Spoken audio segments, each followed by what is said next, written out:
Would you rather sit in a room in silence by yourself for 10 minutes, or would you rather be electrocuted? And most men said they'd rather be electrocuted than sit by themselves for 10 minutes. When you actually start being silent, then the thoughts come up, the emotions come up, and you feel that uneasiness. You guys have all built an amazing life for yourself, but then that also comes with its own set of challenges. One of them is what Rue just said, which is when your identity essentially hasn't yet caught up with where you now are. I call this.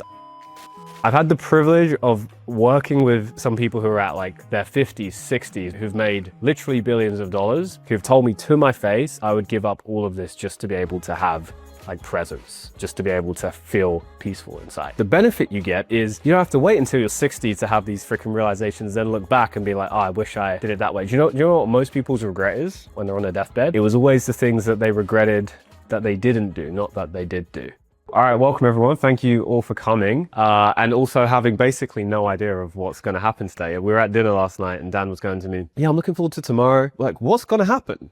And I was like, thank you. Thank you for the trust. Because sometimes in life, you know, we need a little bit of uncertainty. We need a little bit of change, a little bit of variety to mix things up a bit. So basically, just to give you an idea for the agenda for today. So we're going to have 2 sessions where we're going to be basically like workshopping, masterminding, learning a bit more about yourself, goals, what's holding you back, all that kind of good stuff. We'll maybe doing some hypnosis in it. We'll just see how it goes. We'll have some lunch at around 2. Then we'll come back and we'll do like a group hypnosis. We might get Maggie on the sound bowls. If any of you have done sound healing before, it's a pretty cool modality, and a few other surprises. But that's basically what the day is going to look like. This is going to be, he's getting prepped on the sound bowls already. But basically this day's about you, right? If you can have one thing from today that you take away that genuinely creates a shift in your life, whether it's getting more clarity, whether it's, you know, taking an action that you've wanted to take but something's been stopping you, whether it's shifting into a new belief system or a new identity, that's a win, right? That can be, everyone here is, you know, you've all put your forms in, so I know where you guys are at and we'll share stuff. Everyone here is basically building like an 8, 9 or 10, wants to build a 10-figure business, right? So everyone here is extremely ambitious. And the reason why I asked all of you, like personally, to come, and this wasn't an open thing, is so that we actually have a space where you're around people who are actually on the same kind of level as you, right? Because sometimes, you know, when everyone here is an entrepreneur, you're all running your own businesses, sometimes there's not that opportunity to really open up and be around people that actually get you, right? And who actually understand you. You know, you guys all know me, like I work with 7, 8, 9, some even 10-figure people. And it's always the same thing, right? It's like, how do I actually like understand myself better so I can go to that next level? Okay, I have this goal. I want to get to this next thing, but why and how and all of these things. So that's what we're going to dive into. To start, just so I know you guys had a little bit of a chat, but just so everyone knows who is also in the room, we'll just do a quick intro. So you can just do 30 seconds, who you are, maybe what's the main thing you want to get out of today. And then if you're thinking yourself, oh, maybe I can help that person with that later or whatever, keep a tab of it. And then when we have lunch, you can chat. Start with Mr. Daniel Budden. Yeah, Daniel Budden. Shoot us off. Run a Airbnb management business, have an info product off the back of it, and then just launched an AI app. Get out today. I don't know, I'm not a spiritual guy, so yeah, we'll see what happens. Now, I think for me, just like sharing what I've gone through with people who maybe haven't experienced what we've done, worked together before, because we worked together for a while. So I think, yeah, sharing that experience, and then also just, yeah, obviously, if we do a session, then I'll probably go really deep and find someone out by myself, not a sheriff. And so, yeah, I just want to be super open and then see what happens. No expectations. Love it. I'm Mark Galanza. I run an online education company in the marriage space. So we help men save their marriage when they're on the brink of divorce. When a wife says she wants divorce, that's when they come to us. I came here because we were talking yesterday. You mentioned that you're doing this, and I thought it would be very interesting. I've been doing a lot of work on myself, and I generally think that, business is also like an emotional game, because I think that business directly reflects where we're at in the personal development journey. So I would just like to, explore my limiting beliefs around the business and see how I can grow. No. Love it. I'm Vadyung. I run 2 robotics projects. We're making great food accessible, including robots that cooks the best pasta, and also deep in crypto. No expectations here. I am looking forward to try buses and overcome limiting beliefs. Love it. Super interested to learn about robotics as well. If anyone, I don't know if anyone else was like, I want to learn about that, but very cool. We'll come back to you. Nice one. I'm Kim King Than. I run a PR media company for AI and crypto companies. That's my daytime thing. And at nighttime, I tour the world as a DJ. So I make music and I play everywhere. It's very fun, but it's hard to manage at the same time as well. So yeah, I just want to take this session to like learn more about myself and yeah, see where this is going to take me. I do want to transition a lot of my music stuff into like business content, just because it's a lot of like limitation what we do, and I think if we do progress towards that route, we'll be better. But yeah, I've got a lot of limiting beliefs around that. Just because everyone knows me as the DJ. Love it. I'm Dan Thompson. I have a number of businesses, but the main ones or core businesses are the wealth management business and I have a management consultancy. Today, what I want to get on today, I was thinking about this morning, funny enough, and as odd as it sounds, this is probably a limiting belief in itself. I don't feel like I have many limiting beliefs. So I've always been the guy who's like, anything is possible. And then there's probably limiting beliefs that I can't see out of blind spots. So I suppose what I'm going to try and get out today is understand what those blind spots might be. And also, maybe a bit more peace. I feel like I'm running at 1,000,000 miles an hour, Dorf. There is a lot going on, a lot of businesses in transition. And strangely, I find it harder to focus on what should be kind of the one thing of prioritize. I feel like being dragged in different directions. So even with a bit more of a clearer sense of direction, maybe, and a bit of like more inner peace, really good takeaway. Just to go off the back of that, some of you guys know my story. Like for me, it started 12 years ago. I went to a seminar. It was a Tony Robbins seminar. I had no idea what any of this like personal development stuff was about. I was like, like this. I was too poor to even buy my own ticket, so my brother-in-law bought it for me for a Christmas present. And I showed up to this event, and there's 12,000 people, flashing lights, all this like very like woo-woo looking stuff to me. UPW, yeah, in London XL. 12 years ago, yeah. Hey, there we go. I was probably at the back in the poor seats, but but I showed up, and I showed up to this event, and I remember feeling this conflict. I was so uncomfortable in this situation because I'd never been in an environment like that where everyone seems to be so like expressive and like doing all this crazy stuff. And I remember there was this moment where I thought to myself, okay, I can either go right now, I can leave and I can just like go back to my comfort zone, right? And I can go back to what's known, what's familiar, or I can say, okay, I'm here right now. I don't know what I don't know yet, but I'm just willing to be open to it. And I just, to your point, just released expectation for the day, and I just went with it. I just had an open mind. Next thing you know, I'm walking over fire, drinking the Kool-Aid, like doing all this like weird stuff. But what happened is a shy, insecure boy without clarity walked out as someone with confidence, with certainty, built successful businesses off the back of it, and life changed very quickly. It wasn't perfect, but life changed. So the reason I share that with you is because when I was at this event, I was 19. I was the youngest person there, or at least that I met, and that was my exact same thing as well. I was like, I don't think I have anything stopping me, and it's not out of ego, but it's more just like I just can't identify anything, right? And the reason why is because it's in the subconscious. It's in your subconscious mind, which is, depending on what you study, 95 to 99% of your overall consciousness. So oftentimes it's the things that you're not even aware of that are the things that are actually holding you back, right? Because if you're aware of it, then it's easier to change, right? So today, that's going to be part of the first step that we do. We're going to create that awareness around what is actually the thing for you. Because once you can identify that, we can create leverage on making whatever that one main change is, that's the domino that will affect everything else. So I think that for anybody else who's like that, where you're like, okay, obviously I know there's stuff I don't know because I'm not where I want to be yet, but you're not sure what that is, that's exactly what we're going to get into today around the clarity. Rue, over to you. What's up, everyone? My name is Rue. A lot of you know me. I fix entrepreneurial health. So we run a business model called CHO, Chief Health Officer. We go into founders' journeys and help optimize their body to match their business ambitions. The reason why I am here today is because lately it seems like the future is getting just bigger and bigger with the possibility of what's to come, what I want to create. Now it's getting to the point where like my ambition is to change how health is practiced worldwide. Like that comes with a level of imposter syndrome, right? To be like, okay, are you that much of a person that can actually bring that to create that in the world? And I'm not saying I have to be the one, but I'd like to contribute to that. So that's what I'm gonna make sure that I have the belief system in myself for to bring that to reality. Love that, bro.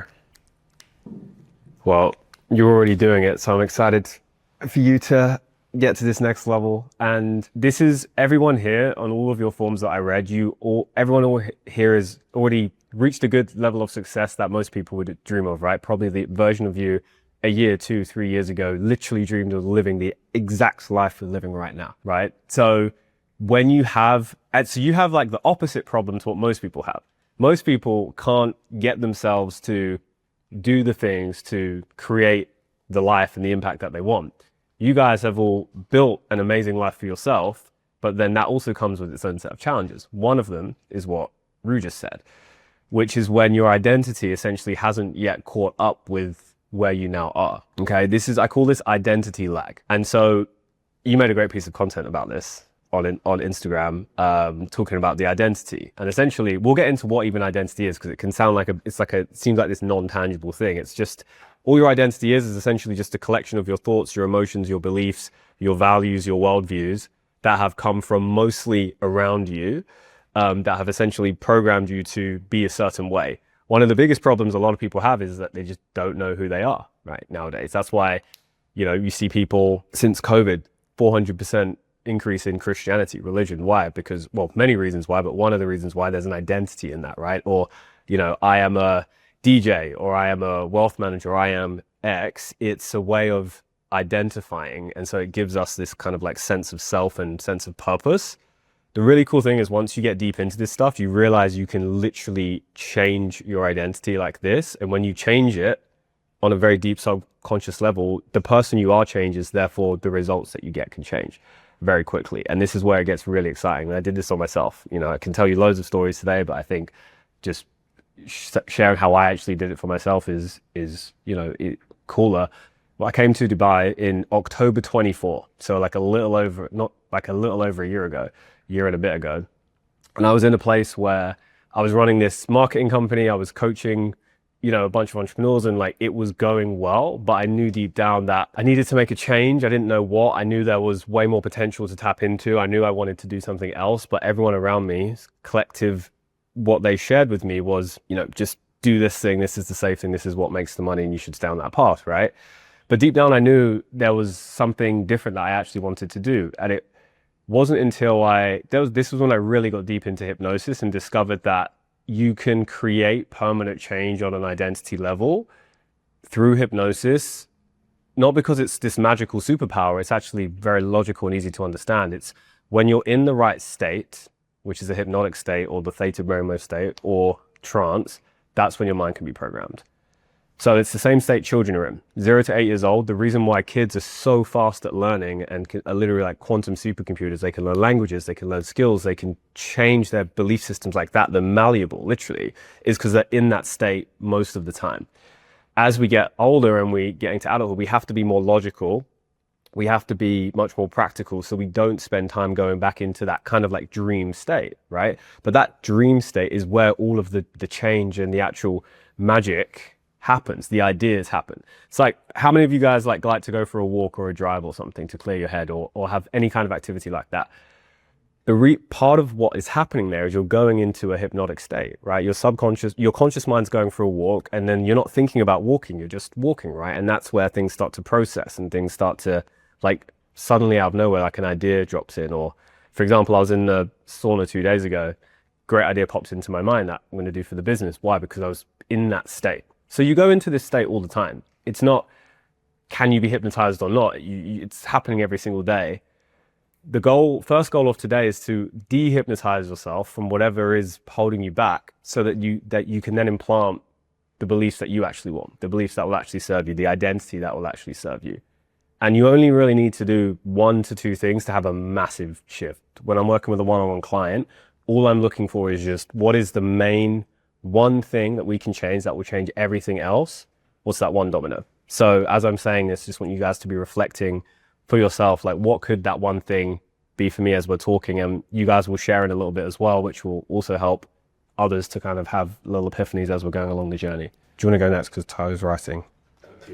Hey guys, my name is Tyler. I'm from the UK, but recently moved to Dubai finally. So I work in real estate worlds, number of real estate businesses over the years. In terms of today, I mean, I'm excited to be here. I've been doing a lot of personal development for the last probably 12 years. It was, I think, 2014 UPW was my first one.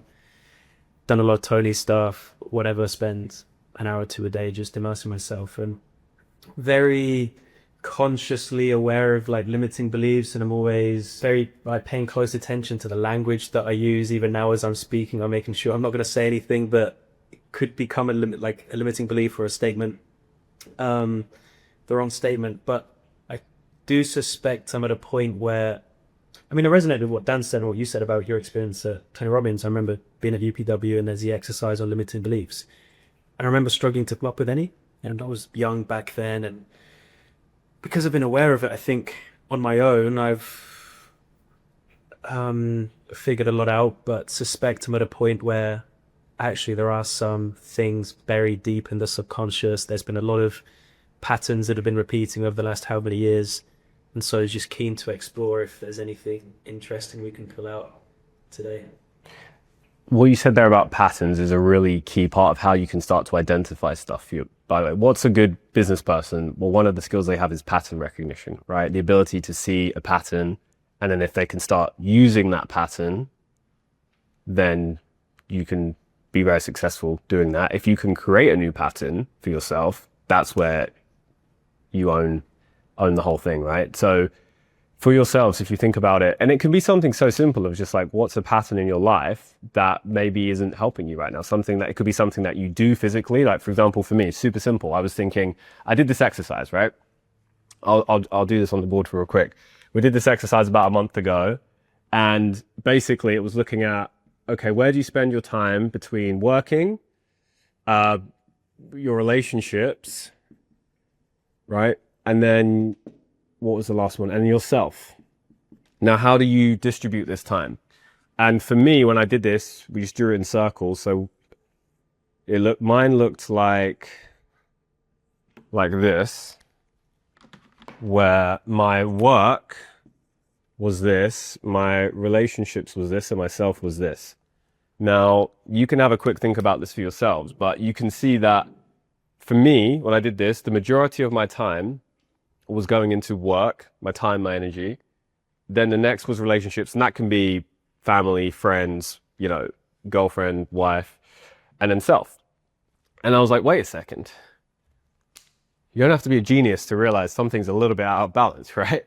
Now, I don't believe in balance being a consistent thing. I think there's seasons that you go in, and most people here are in a building phase of life still and very ambitious. So probably you are gonna, if you guys all did this to yourself, I can bet it probably looks something similar to what mine looked like, give or take, right? But the thing I learned from this is, okay, well, on a really simple level, most people would agree that, you know, who we are, our psychology, the way we show up, our mindset massively shapes our success, right, and our results. I think everyone here would agree with that to a degree. Well, then why am I spending so little time on myself, right? It doesn't make sense. And last year was just a real action year, and I was just doing it and made loads of progress, and it was great. But then for this year, I said, actually, what I need to do is figure out how can I spend just a little bit more time. For me, it was on self. And relationships, I was fairly happy with. Maybe I would want to do a little bit more, but the main thing for me was increasing this. So what does that look like in practice? I made one simple change, and this comes back to pattern recognition, okay? If I want to spend more time on myself, okay, well, where can I create that time? Because who here sees himself as someone who's busy and doesn't have that much time, right? You have a lot going on. Well, you make time for what you prioritize, for what you actually value. And the thing for me was realizing, okay, where can I create that time? Really simple one. I would go on my phone before bed. Anyone else do that? Or is everyone good? You know, I'll own up to it. listen to a podcast, respond to some messages before going to bed. Now, I freaking know that the window, and you guys probably know this as well, the window before sleep and when you wake up is the most important window of your day, because it's when your subconscious is most primed to basically be in the right state to decide who you want to become, right? To prime your identity. And what am I doing? I'm listening to a podcast. It's not that bad, but it was a pattern that I fell into. So I changed it on January 1st. I said, okay, no phone in the bedroom. Took it out, which then gave me more time on myself to read, to self-reflect, to do all my practices. And immediately this has completely changed my energy, my quality of life, my results, how I start the day with intention instead of reaction. One little pattern like that, it seems so small, right? Just don't have phone in room, like the most basic thing, you know, but massive, you know, it added 20% to my day just from that one simple thing. So that's an example of a, you know, a physical pattern that you might have. But then there's also internal patterns, right? There's recurring thought patterns, recurring maybe emotions that you feel. It could be like an anxiety or anything like that. Starting to become aware of what these are. These things aren't bad. They're just information that you can start to take that feedback and then learn from. It's like in business, right? You launch a new project, new marketing campaign, hire a new person. If you've been in business for long enough, you know that there's going to be things that don't work as you expect them to work, but you don't view that as a failure. You view that as feedback, right? To improving it better. It's exactly the same thing with this. So what are the patterns that you can start identifying in yourself? Anyone got one they want to share? Can be any. It could be a thought pattern. It could be an emotional pattern. It could be a physical pattern, like my example. Really just any pattern that is happening right now that you would, if you changed it, it would significantly help you. It would significantly make progress. Blocking out time for like meetings, but not for like but all. Yeah. I'm really big on calendars, but Yeah. like I know I do it. And I know if I put the time in the calendar for exercise, then I'll actually do the exercise, but I don't do it. Yeah.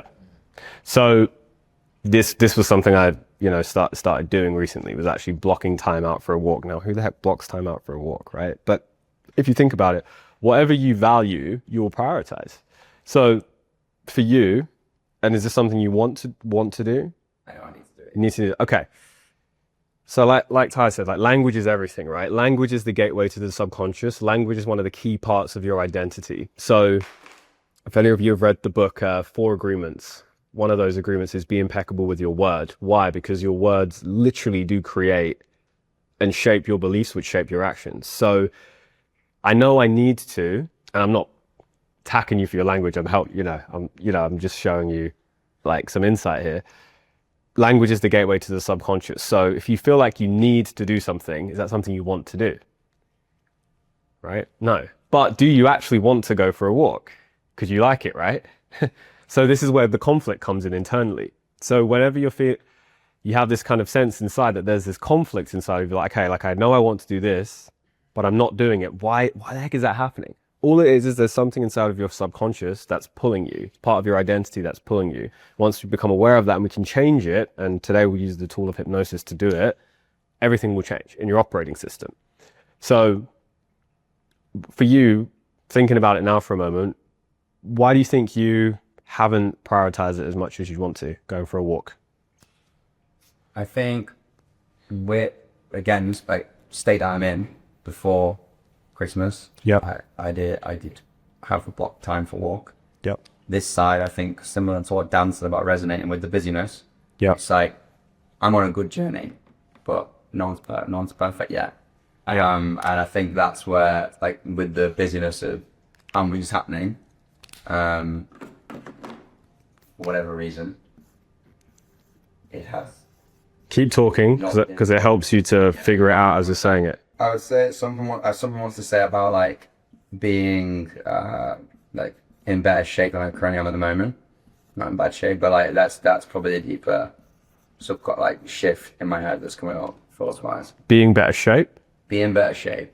Yeah. Okay. I think like being healthier than I am. Yeah. And again, feeling like I need to prioritize it, but I'm prioritizing it. Yeah. But the reason being probably something around the scarcity mindset I fell into. There we go. Christmas period. Yep. feeling like I should be prioritizing the other thing, and then not. Never feel like the other thing would go down if I don't prioritize this one. Yeah. Even though I know. Don't want to. So to chunk this up for a minute for everyone else. So, and who were here went home for Christmas and spent time with family? Pretty much most people. So when you went home, did you notice a difference in how you felt and how you thought and maybe how reactive you were? Did you notice any difference in yourself? What are some of those differences that you noticed? I feel like I just notice patterns in the house that I'm used to. Yes. The way that my dad is, the way my brothers are. I feel like I'm not. I mean, part of what I want to maybe get out of today as well is I'm not very present with family anymore because I'm so engrossed in work. I can't give myself the time. I can't give the family that time. I'm not very present with my girlfriend when we go out for dinner and stuff. I'm just very, I'm just on my own mission. And I don't know if it's borderline selfish. Why'd you say that? I just feel, I mean, I grew up with a dad who was quite selfish, so I don't want to get into that. When you say your dad was selfish, how so? Just, I don't know, he valued money over everything. I've spoken to Tyler about this a lot. I've spoken to a few people around me about it, but he valued money over everything. And it affected relationships and a lot of anger. I didn't feel like I feel like I had to make money to be valued as well. So that's like a big driver for me. Yeah. So do you recognize what you just uncovered with what you said? I've sort of uncovered it already. Okay. I mean, I think I've got a lot deep down inside of me that I just kept pushing down Yeah. many years and hiding it away. Because it's easier for me to forget about something and to operate daily and not bring up them thoughts than to face them. Yeah. Because what happens when those thoughts do come up? Like even now, like my neck goes hot, like my ears. Yeah. I start getting anxious. Yeah. So, and don't worry, you're not the only one. Don't worry, everyone else has a version of this. But what you're doing right now, so what's happening, right? So I have this like simple equation that I live life by, right? This is the thing I actually have this thing freaking tattooed on my arm, which is this. I just call it IS equals ER, internal state, I know my handwriting is shocking, equals external reality, okay? You've probably heard some version of this in whatever you've learned, right? But what makes up your internal state? There's multiple things, but for right now, we're just going to keep it simple. Thoughts, emotions,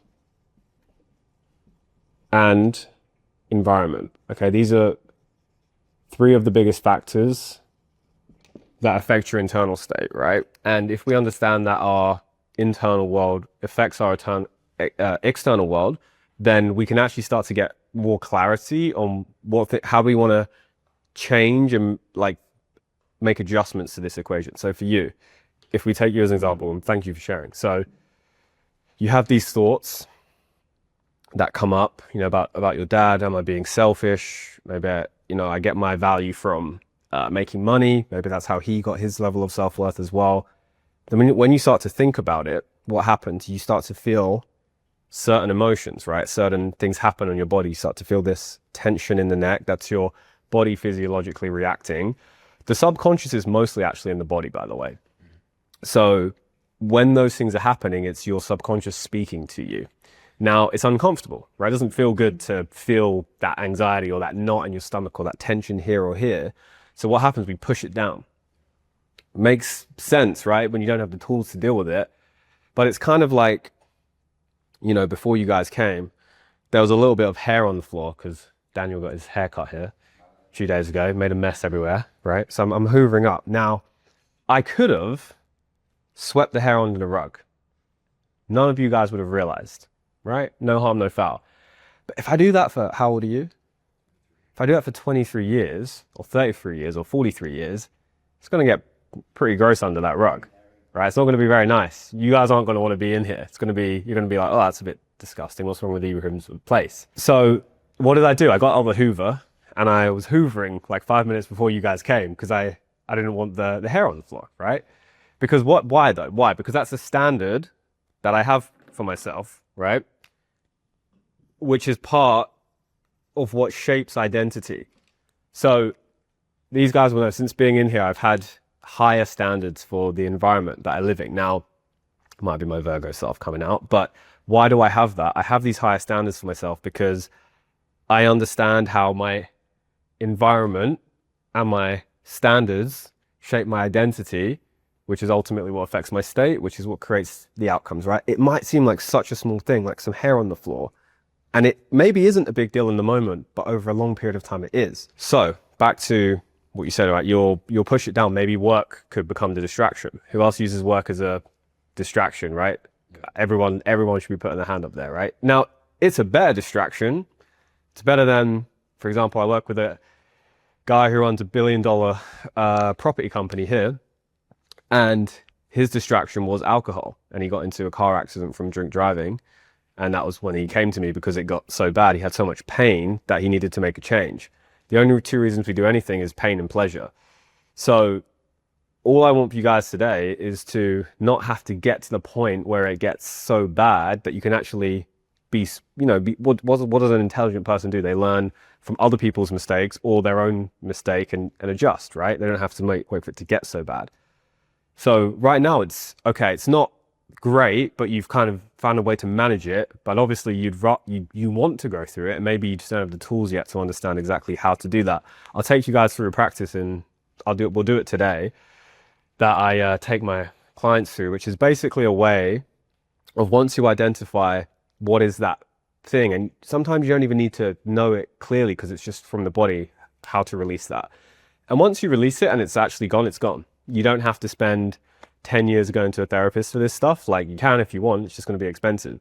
But you just need to get to the point where you actually release whatever's in there, right? So I was just saying to Tal before, I hired a therapist to find out a bit more about myself, and that's when these emotions started coming up more, but didn't give me myself on time. Ended up cancelling the therapist. yeah. So every time I got on the call, like, I weren't looking forward to it. Every time I got on the call, these emotions came up, and by the end of it, I felt worse. Yeah. Anyone else relate to that, right? Or some version of that? So the reason why that happens is because that, and I'm not going to shit on therapists, although, I've got a lot of friends who are therapists, but it's not their fault. It's just an old model, right? It's just an incomplete model of change, right? So that's working on your thoughts essentially, right? And then what happens is you're starting to feel certain emotions, but that's not actually getting rid of them. It's just making you feel them, and then you feel like shit, and then you have to go back and pay another $500 for a session or whatever it costs, right? So the key is everything is actually driven by emotion, right? It's all emotion. Like, we think we're just these pure logical beings. The reality is we're not. Think about who here has a girlfriend or a wife, right? Or some, yeah, most people here. So, or you've been in a relationship. Did you do some things that are out of character when you first got into that relationship, when you fell in love, right? Did you do some illogical things? Did you do some emotional things, and things you look back at and think, why the heck did I do that? And maybe some great things as well that you loved about yourself. That's because we are driven by emotion, right? Sales 101, we make decisions from emotion, we justify it with logic, right? So once we can start to really uncover these things in ourselves, you can then start to use them. You can literally state select how and who you want to be in any single moment. And I can teach you some tools on how to do that as well with anchoring, to be able to show up however you want to show up. So I'm going to pause for a second. Is this helpful so far? Any questions on this stuff? I know we're quite like mind heavy right now on this stuff, so it can be like a lot of info, but I've got a pattern that could share. Yeah, please do. Yeah, please do. I'm going to rub this off the board, by the way. So if everyone good with that, yep, go ahead, man. And this is going to become more aware of the last 12 months. But even just thinking like that now, think back 10 plus years of where it's shown up, and it's avoidance conflict. Just avoiding conflict, and some of the early memories of it. I mean, one of the first girlfriends I had, I wanted to break up with her, but just trying to have that conversation, I just put it off, and to the point where I was like, oh, if I just it's free, she'll just break up with me and solve my problems. And then that's actually probably happened with like 3 girlfriends. But then also in business, I recognize that can really be a problem because there are always going to be conflicts that arise, and avoiding it is never the answer. And I learned that years ago. And so because I'm aware of it, I don't let it become a problem now. Like I just force myself to have whatever conversations we need to have. But there is still that resistance and avoidance that shows up, and I'm yet to I can make guesses on maybe what it stems from, and maybe it's kind of obviously a desire to be liked, and our conflict can mean someone might not like me, and I don't know, but Yeah. it's a pattern. There's definitely a pattern. And notice how you said when it shows up like this, you went like this, right? You didn't go like this, you went like this, meaning it's because of an emotion. It's physiological, right? So everything we do is physiological, and the only 2 things that really hold you back is 1, fear, and 2, limiting beliefs. But really it's actually just fear when you get down to it. It's fear of something, right? Fear of failure, fear of rejection, fear of abandonment, whatever it is, it's just fear, which once you can, first of all, just shine the light on it, already that gets you halfway there. But it's not always enough to actually shift it, because you can intellectually understand, and you can use willpower, mental fortitude, which everyone has here in abundance, which is why you're successful. But then it can still feel like resistance. It can still feel like pushing, right? And when you feel like, I'm genuinely curious, answer honestly to this. Like, does anyone feel like you worked really hard to get to the point where you are? You put in a lot of work, and you genuinely think, yeah, I deserve to be where I'm at. But then when you think about going to the next level, the 10x, there's a part of you that feels like, fuck, I worked this hard to get here. How much is going to be required to get to that next level, right? The reason why for that is because you essentially exercised your willpower, your fortitude, which is great, but it's finite, right? It runs out. It's painful. Remember, only 2 reasons you do anything. I'll say this 10 times today. Move away from pain and to move towards pleasure. So if in your mind, when you're thinking about whether it's the next business goal in a relationship, like the amount of pain that's associated to breaking up is extremely high, right? Very high emotion. Or maybe it's ending a business partnership or taking a business 10x. There's a level of pain associated to doing those actions. So what can we do I'm all about shortcutting things, right? That's what I love. And shortcut has a bad terminology, but I think it's great. Like if you get a mentor, it's a shortcut, right? If you pay to have a cleaner in your house, it's a shortcut because it's saving you time, right? So what is the shortcut here? The shortcut is your mind doesn't know the difference between what is imagined and what is actually real. Your mind doesn't know the difference between what is imagined and that is actually real. So if you can create a new idea, a new thought, a new identity here, then you will quite simply, your mind will actually be able to then help you show up in the way that you want to show up, right? And it fundamentally is that simple. I'll give you guys I'm trying to think of an example where I did this. So I've told this story a few times. Back in 2021, COVID times, when I was running my agency, things were going well, then COVID happened, and I had a massive amount of fear that I actually worked with estate agents actually in the UK. Actually knew your dad, by the way, back then. Yeah, I knew your dad before I knew about you actually, which is quite cool. But I worked with, I had this agency. It was 2021. I was living in London, and I was fucking fed up of being locked down. Had pain, right? I didn't like the situation I was in. I had a lot of fear. So I thought, well, what should I do? I'll change my environment. It's not on the board anymore. I flew to Greece on that 4-hour flight. Greece went into a lockdown, a much worse lockdown than the UK, to the point where you couldn't even leave the house without a signed letter from the government. It was insane. So I'm sitting on the rooftop of my Airbnb one night, drinking a glass of wine, looking at the sunset. It looks all great from the outside. All I could feel internally was fear that I was going to lose it all, panic, this uneasiness, right? And this really high level of stress. The next day I went and got my hair cut. Literally, the barber showed me the back of my head. I had physical bald patches in the back of my head. So we're talking about physiology, right? Like feeling that. That was my manifestation of the stress inside of me. Next morning I woke up, opened my laptop, cancellation. Lost half of my clients in 48 hours. They all cancelled. And how do you think I felt in that moment? What do you think Uncertain, okay. What else do you guys think? Maybe given your state, there might have been a element of like liberation. Yeah. Like free like, well, this is mental what's happening, and I might be worried, but also there might be like that like liberating feeling that you've not got those commitments to sort of space now. It's exactly what both of you guys said. I felt uncertainty first, I felt fear, but then I felt relief. I felt relief because the thing I was most scared about happening in my mind happened. So I didn't need to be fearful about it anymore. I didn't need to be stressed about it anymore, which stress is just fear, right? So that taught me such a valuable lesson. It taught me that whatever we continuously focus on is what we create. And for me, I was just focused on losing all these clients, right? And so I created that. And I was like, wow, I made that. Fuck. You know, everyone talks about manifestation. It's like, you know, just focus on what you want and it happens. Yeah, but it's a double-edged sword. It goes both ways.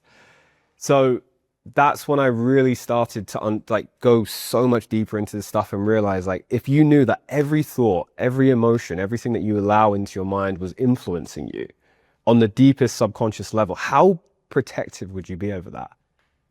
Like, how much more protective would you actually be if you knew that it was all influencing you on a deep level, right? And so coming back to you with that, and the wanting to avoid conflict, that was a big one for me as well. And I still definitely have that to some degree. So you said you think you might know where it came from. Maybe. Take a stab at it. What do you think? Probably it's like a desire to be liked or like not be rejected. Yep. And I mean, yes, it's maybe shown up in relationships, or in relationship, business partnerships, for that to kind of, even recently, I mean, with business I'm now doing out here, I've actually exited a couple of ventures I had in the UK, and that involved some uncomfortable conversations with team members and kind of letting them know that I'm pivoting away, which every time I've had these uncomfortable conversations or these conflicts I've avoided. I mean, recently I just, because I'm aware of it, I'm like, well, I'm not going to avoid, I'm just going to do willpower, go whatever, just handle the conversation. But they're never as bad as I've kind of made out or fear that they're going to be. And if anything, it's quite liberating, but maybe fear of rejection, desire to be liked, not wanting to upset people. Yeah. What do you lose when you upset someone or reject someone? Figure out what's that second order consequence that I'm really the real root cause. Anyone else have any ideas for Tyler? Help a brother out? Any thoughts on that? What he might lose? Daniel's up in the stratosphere right now, thinking. I guess like you lose like for me anyway, because I had a similar thing. Used to be a people pleaser, I guess. It's kind of similar. My thing was like love, like and then getting all teared up emotional. But then you were gonna say then it was like self-love after that. Yeah. You know, initially it was like seeking external love. Couldn't love myself enough at the time. Yeah. Yeah. So I want to kind of piggyback what Tyler's saying.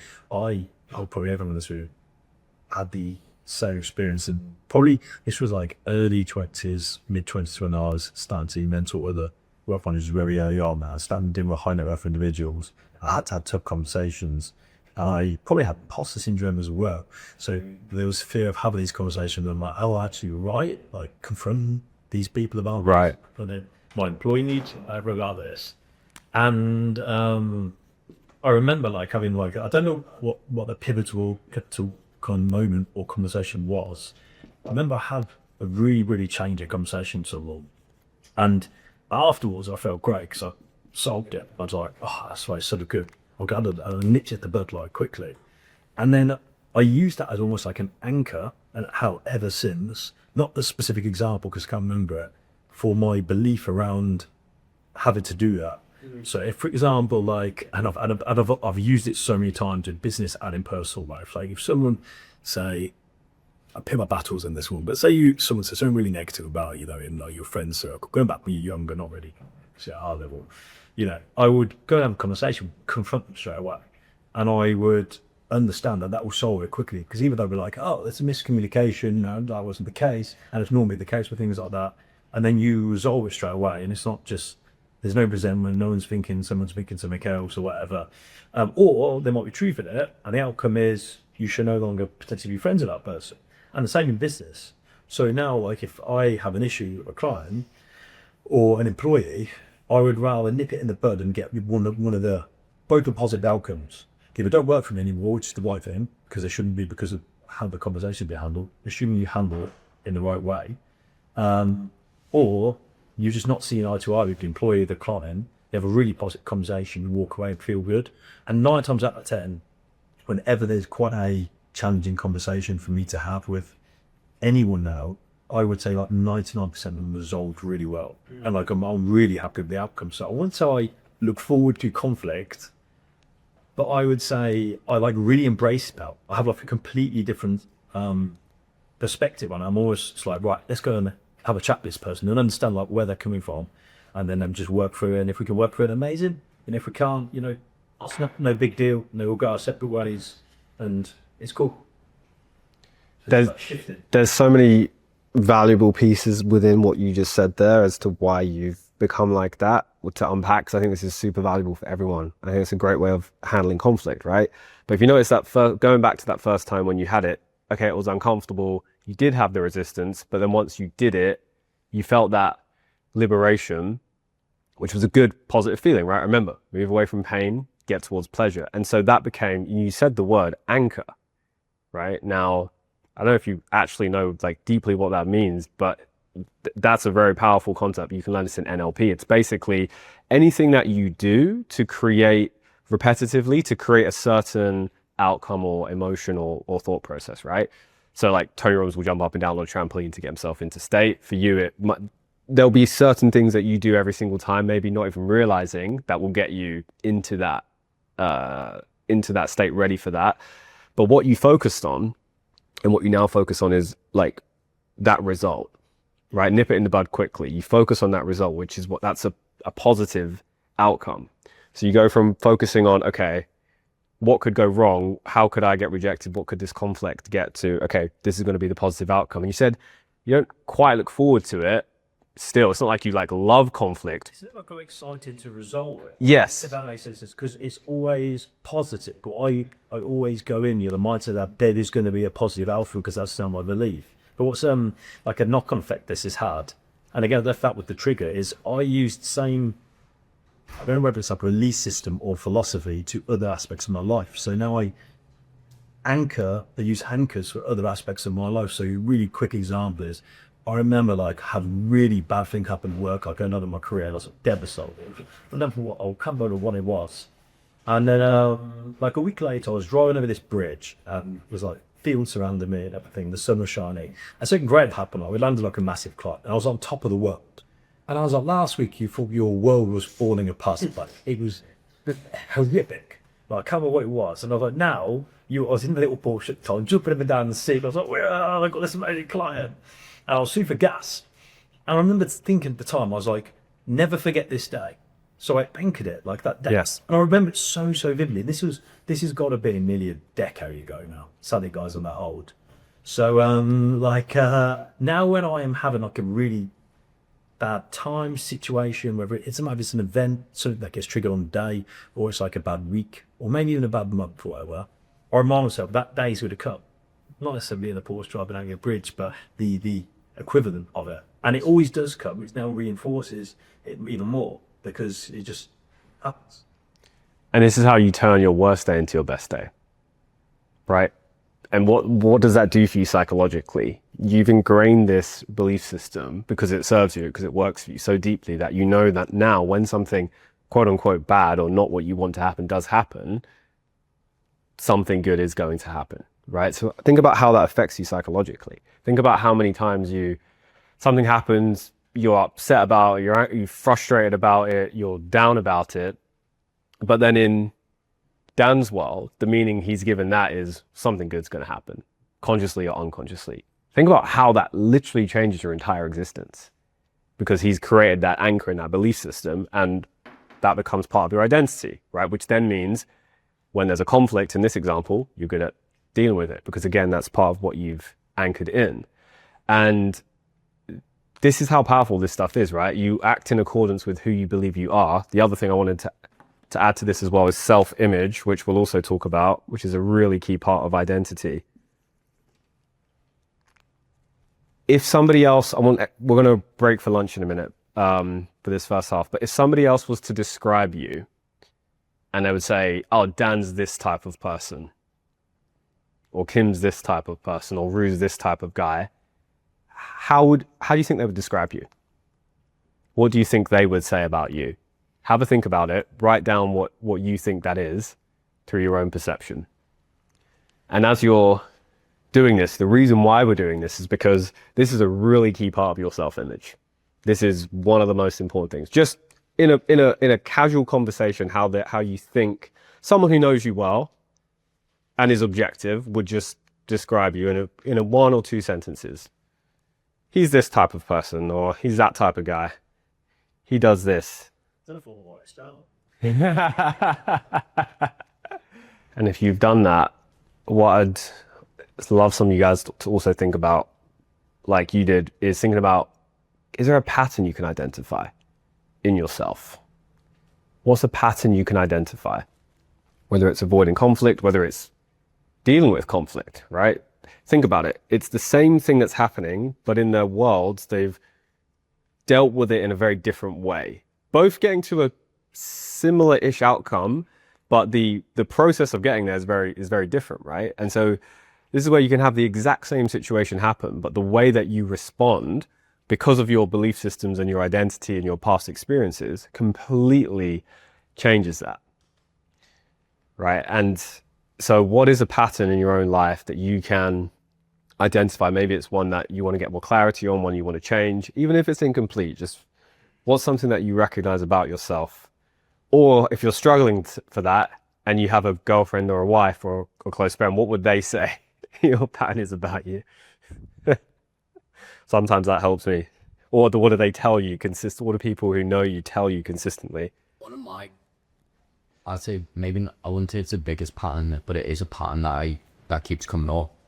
That is more of a recent thing. Nobody else would ever say that about me because they don't know.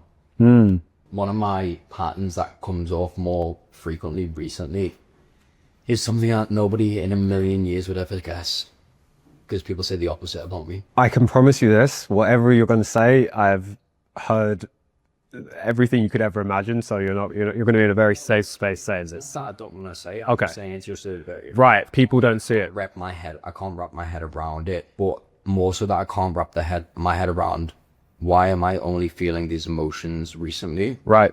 Versus over the last 20 years, 22 years, let's say. Yeah. I haven't ever felt it, and I'm feeling more consciously anxious about specific scenarios. Yep. And I don't know if that's an identity lag of the phases that I'm going through, but nobody ever would call me an anxious person. Confidently speaking in front of people, no problem. I go out and I'll do anything. I don't overthink things. I would go, like, if you said somebody's an anxious person, you would say that they, in my opinion, if somebody's an anxious person, they would be, I don't know, they're not a go-getter. Like, maybe they always, like, hold back a little bit. Whereas I'm the opposite, and recently the only reason I wrote this down then when I was thinking about a pattern is because I'm now thinking before I go into specific events or meetings, and we've recently started doing events in front of a lot more people, and I think I mentioned this to you, didn't I? I stumbled on a pitch with a small group of people, and since that moment I've been getting more anxious about when I pitch things because I don't want to mess it up. Yeah. And I get overwhelmed prior, but after 5 minutes of speaking, then everything flows naturally, and after it I feel amazing. I get so in my own head before. Yes. And drinking coffee doesn't help, because then I know, like now before an event, a day of events, I won't drink coffee. I'll make sure it's one coffee. And like the last event we did in Dubai was actually a lot better because my speech was later in the day. It was like 4 p.m. and I had a coffee at 9. I managed to like control myself. I guess the more and more I do, the better I'm getting. But there's other scenarios, like when I'm 23 years old. I've never been told by my dad that he's proud of me. I've never been told that I'm doing well enough. And when I'm doing these big things, these big events, I'm so scared of messing up. First of all, appreciate you sharing, because one of the things that we're conditioned to in today's culture, you're from the UK, right? It's definitely true for UK culture, is like, just man up, right? Anyone can just be a man, like whatever. The reality is how did that go for the people who are telling you that? First of all, probably not very well. Vulnerability is actual strength, because if you're such an alpha male, why are you running away from your own emotions, right? And I'm not saying that to you, I'm just saying that in general. So respect, first of all, for doing that. And if you think about what happened, right? When did you start like business and this like whole journey? You're 23 now. I've been in business pretty much my whole life. My dad's in business. Right. Ever since 16, I started So doing a bit of business, but I think this now is from, I've been a broker in Dubai for the last 3 years. Now launching my own real estate brokerage in Dubai. A lot of people go to me, bloody hell, you've only been in the market 3 years. yeah, Why are you setting up a brokerage? yeah, It's a bit soon. Like people have to be in the market 10 years before they set up a brokerage. Projecting their beliefs onto you. Yeah. yeah, And this is like constantly now going into my head. So sometimes when you're speaking to, when you're getting on stage and you're coaching 60 people, even though I know that what I know is more than they know, yeah, I still have this minor imposter syndrome. yeah. So people, and this is where it comes back to being very protective and conscious about your own internal state, right? And the things that affect it. One of them is environment, people in that environment, in this example, right? So that comes up. Now, here's how I think about that. If someone says that to me, like, oh, you've only been doing this for X number of years, right? At the beginning, maybe I'd be like, oh yeah, they're right, but maybe I need to learn something more. But then I look at, okay, where am I in comparison to them? And I'm like 100 steps ahead of them. So the fact, you get to decide your belief systems, right? So if something triggers you internally or makes you feel anxiousness or stress or resistance, first of all, the reaction that I have is, okay, what is this showing me, right? And it's going from being like, oh, why is this uncomfortable thing happening? Where is this coming from? To curiosity, right? Why is this happening? Like, what is this showing me? Because it's always teaching you something. Now, it has nothing to do with that person.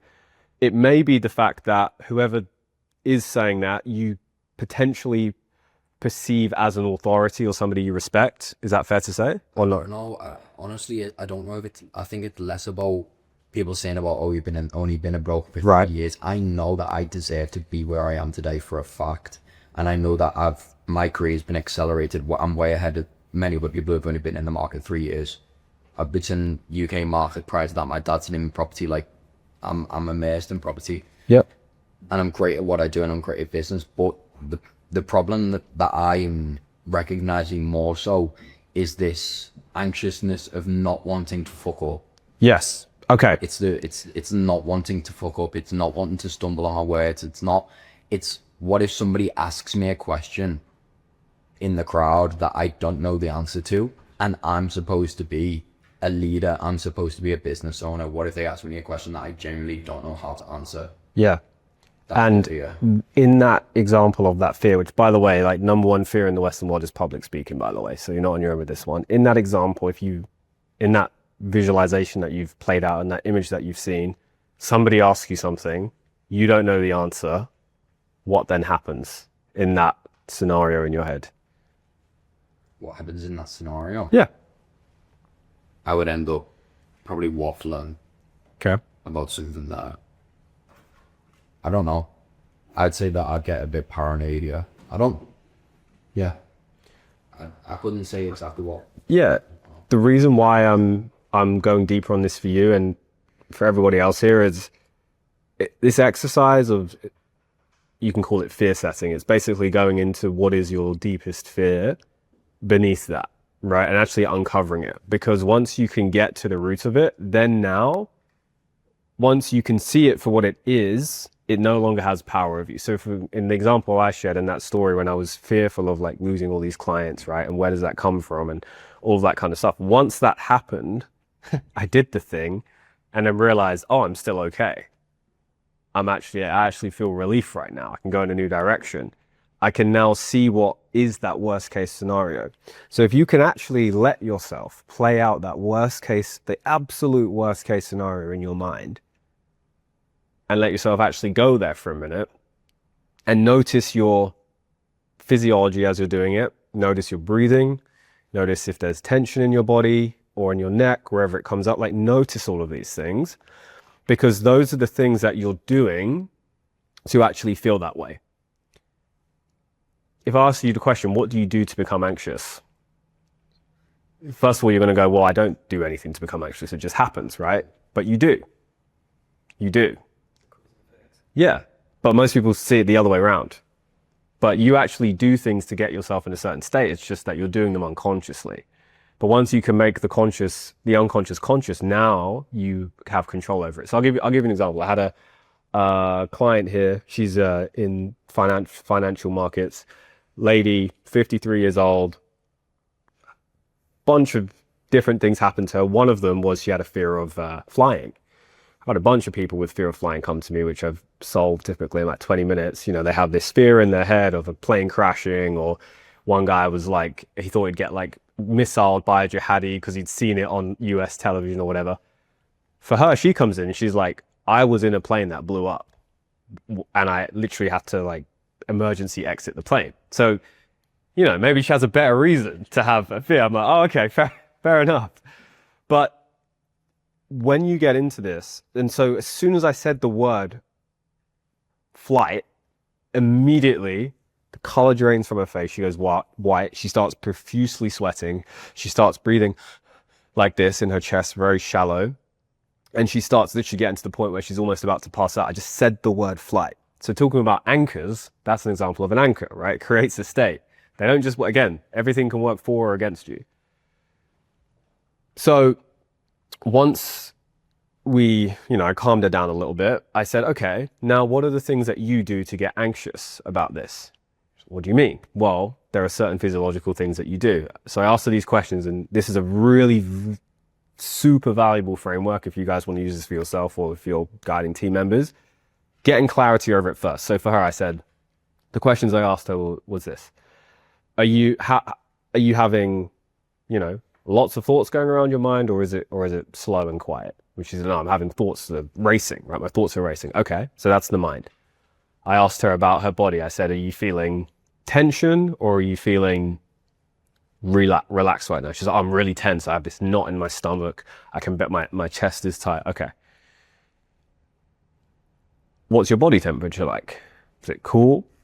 Is it hot? For her, it was really hot. She was profusely sweating, right?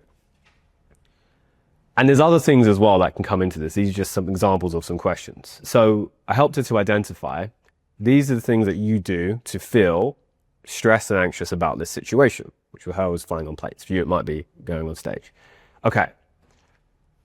Immediately, that calmed her down because she now realized that it wasn't outside of her control.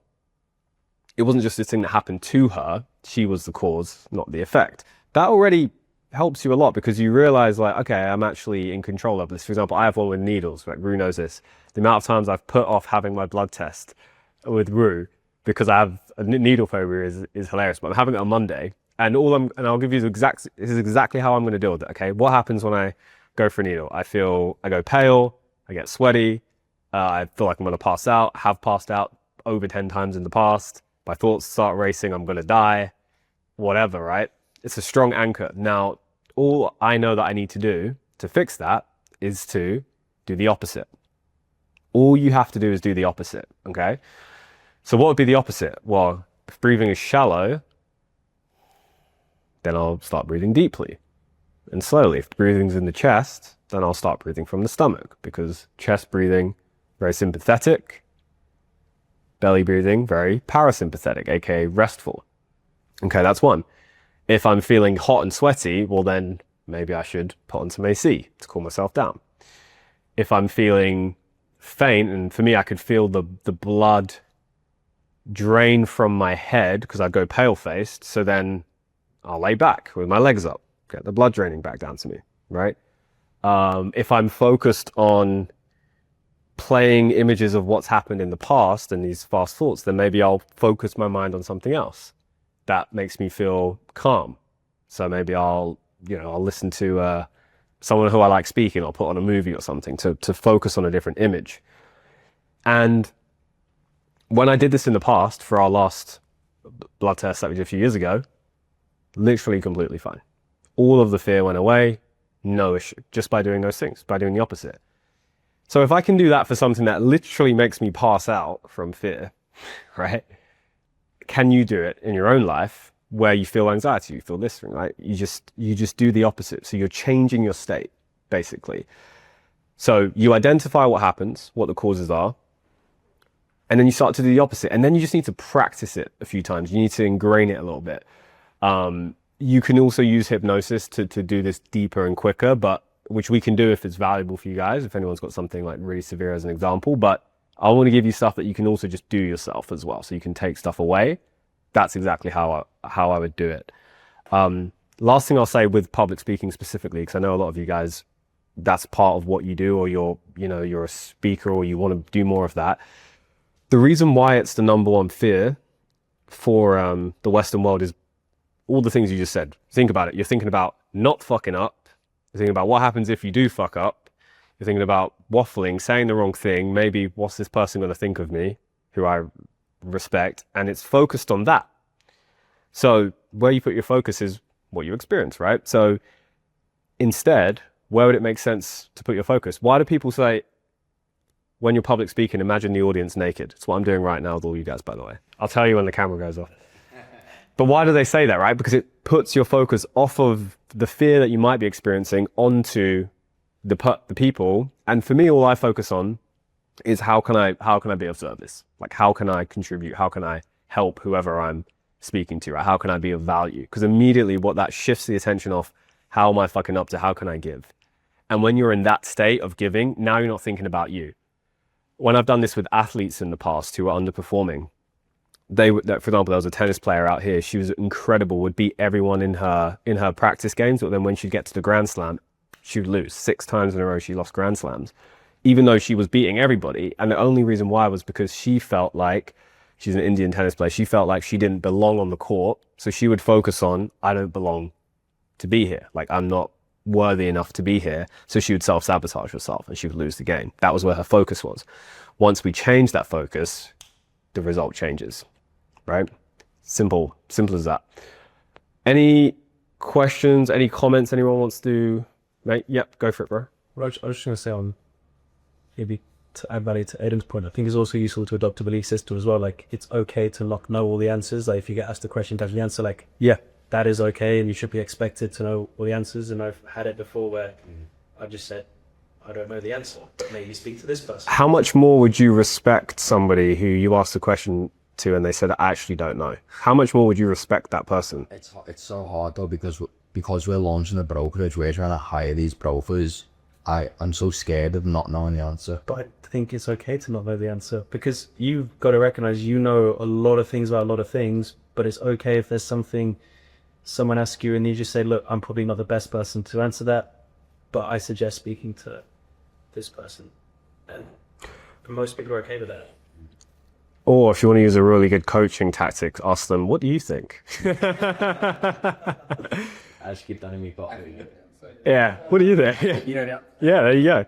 No, but on a real note though, like, it is so much more empowering for someone to. That's why with this, I try and genuinely ask you guys, because I can say what I believe from my years of expertise doing it, but how much more powerful is it when you come to the conclusion for yourself? That's why I'm constantly asking you questions, even if you're not saying them out loud. Your mind's answering them, you're writing them down, because that's what will actually stick, and that's what empowers people, right? With these brokers that you're working with, what's a good leader? Well, it's empowering people to be the best version of themselves. Yeah, you do that through speaking and like giving them resourcing, giving them all yourself. But really, when they're growing, because it's one of our fundamental human needs is to grow, because they're being around your presence, that's what will truly not just motivate someone, but inspire them to really rise to the occasion, right? And so, dude, you're 23 years old as well. I don't think anyone's expecting you to know everything. Like, you'd probably lose a level of credibility if you tried to pretend you know everything, right? Like, let's be real. Of course you don't know everything. Of course I don't know everything. No one knows anything. And I'm sure, like, if you've hung around really successful people, I mean, you were with Richard Branson recently, right? I haven't had the pleasure of meeting him. I get to meet him this year, but I can imagine that if I ask him a question that he doesn't know, he'd have no problem with saying, I don't know the answer to that, right? Because why? Because he's secure in himself. He's comfortable in himself, right? That's why old guys can walk around the changing room bollock naked because they don't care anymore, right? But all that is it's not actually because of age. Yes, age can help, but it's just because they've become aware of whatever these fears or limitations are internally to then be able to work through them. And maybe they've just allowed life to be the teacher to them. And that's one way, and it works, but we're talking about, okay, if we want to be really ambitious, how can we get there much faster? It's exactly this kind of stuff. So I really respect your honesty on that, but definitely try that practice. I would love to hear how that works for you. I've done this with many people for public speaking, and if you do that, I think you'll be able to really show up as like a version of yourself that you look back at and think like, how the heck did I do that? Like, wow, I tapped into something that I didn't even know I had. I tapped into that flow state because it's all in your subconscious. You already have, it's all stored within here. You have the answers inside, and if you don't have the answer, like Tyler said, that's also okay. So I've always pre-framed my speeches as well. A lot of times, like, I'm not here to tell everything. I'm just here to show you what I do know. yeah, And that kind of just then completely relieves the pressure. totally. Yeah, because it also, what does that do? It makes people more open, right? To be able to then, like, really what a lot of it is about is, and I've learned this through my own journey, is about creating a space where people feel comfortable to actually be honest and open up. Like, that's what really creates progress. And so if you lead the way by doing that, then that's what allows other people to do it. And that's what creates a great culture as well, and a great team. Yeah, I just wanted to add to that because I always used to have a fear of like public speaking, and I did like, obviously I'm planning to do more this year, but I did that event last year and did like the best speech I've ever done ever. And one of the biggest things I've started to like think about more is like when you say vulnerability is like a superpower. I'm like, when I wrote down like what do people say about Dan, it's like open and transparent, like a super just like unfiltered and authentic, to the point that like when I did that public speech, it was like last talk of the day, everyone was so tired and it went like so well. I like don't even like remember what we were speaking about, and I was just like didn't care about like what I was really saying. I was just like so unfiltered and authentic. And I think one of the biggest things that I've realized recently is like I go into every conversation and just like split, even like with you guys earlier, just give you like all the like skeletons straight away, and it's like, oh god, this goes now I feel comfortable whatever. And even when you're like on like, and that's for me like getting it off the chest early, and then I know I'm going to bring unfiltered and authentic self to you guys, knowing that you know everything anyway. So now it's like when I'm not hiding anything. I think that was like I just realized when you were speaking, I was like, that's like something I'm doing when I'm speaking to people. It's just like getting all the most like skeletons, all the things that might used to be my biggest fears, say, that would like peak judgment about myself, on the table straight away, and then I'm unfiltered and authentic. And I think in that speech, looking back at the public speaking thing I did exactly that. Like I was just like talking my Manchester accent, like just being me and like being unfiltered. And I think like you then get so much more, build rapport and trust with people so much faster. And like, which is kind of what you want anyway in that scenario, you know, rather than and then pretending you know something. And that thing about when you're public speaking, if you fuck up, just saying you just fucked up. Like, I was like as soon as we put the slides on, I was like, oh, there's might be a slide here. There should be slides in the car on the way here. Sorry, guys. And it's like, you're so authentic and unfiltered that like people then like are more engaged. And it's like a pound and short massive as well. Because you know when you go to events and people stand up and you're like, oh my gosh, what is going on here? Yeah. You can feel when someone's not being themselves and they're putting on this front, and maybe they're a perfectly polished speaker and they know how to do all the things, but it's like you don't connect with them, right? That connection, and that's what you're so good at doing. Is like anytime we go out and I see him, he's like he's just giving someone some like awakening just by him just like blurting out a bunch of stuff. But it's like, wow, like okay, it makes them feel the way that you're feeling truly, and it's like that state transference that happens through that. If you're anxious and not sure, then how are they going to feel? That's the underlying energetic tone, right? It's a bit anxious and unsure. Whereas when you show up, and I'm sure many times when you've absolutely killed it and you can reverse engineer that success. What happened? Were you in your head or were you when you're in your body? These kind of things. Exactly. After the first 20 minutes. Yeah, because why though? So like, great, but then let's understand it fully so you can every single time get into that state, right? It happens after 20 minutes. what's happening in that first 20 minutes when it's not there yet, but it's transitioning? Where are you? What's going on internally? More probably, I'm waiting for the audience's approval, their engagement, and the more that they engage, then the more they, you can just tell that the audience is engaged. I think that's when I just get into my flow. Yeah. 'Cause I've got that acceptance. I've earned the right to be there. What if you already had the right to be there from the beginning? Yeah, I know, I get that. I feel like that, like, from a conscious point of view, Yep. I know that I earn the right to be there, Yeah. and I fully like recognize that where I am right now is where I need to be in life, but from a subconscious point of view. So these are I don't, like, now that only I'm speaking about it and thinking about it, Yeah. I'm realizing that it is that, okay, maybe it's when the audience gives me the nod yeah. or they're engaged. Yeah. Which, by the way, is a normal human trait, right? To want to be accepted by the herd. It's like, of course, that's an understandable thing to happen, right? We all want to be accepted and loved and all of these kind of things. It's just, okay, what is the way to be able to operate as that version of yourself even quicker, more instantly, right? As you set these higher standards for yourself. So for you, I'll just give you this, maybe you can do this on the break, is just to think about those things that you just tell yourself. Once you feel that from the audience, I've earned the right to be here, would be one. Start writing those things down and telling yourself those things. Like, for example, with clients I do before public speaking, when I make them a hypnosis audio, I'll put these exact phrases in there, because literally it just brainwashes yourself for what you want instead of what you don't want, right? So you can do this for yourself, and that can become your mantra. Like Dan had his of like nipping it in the bud, and like the good things always come from the conflict, these kind of things. Like, he's done that, right? And now he's where he is because of that. You can start doing this for yourself, and everyone else here can. And if you tell yourself something consistently enough, right, in your mind, what happens is you start to believe it. Right? When you start to believe it, then you start to feel it. When you start to feel it, that's when you show up the way you want to show up. Here's one last thing I'll say. A lot of people will say this to me. I used to be like very insecure, very like, bro, if someone asked me to do public speaking at 23, there's zero way I would have been able to do it. Like, no chance at all. I remember having to do it at uni a few times, and I was just like shit the bed. Absolutely shit the bed. There's no chance I could have done it.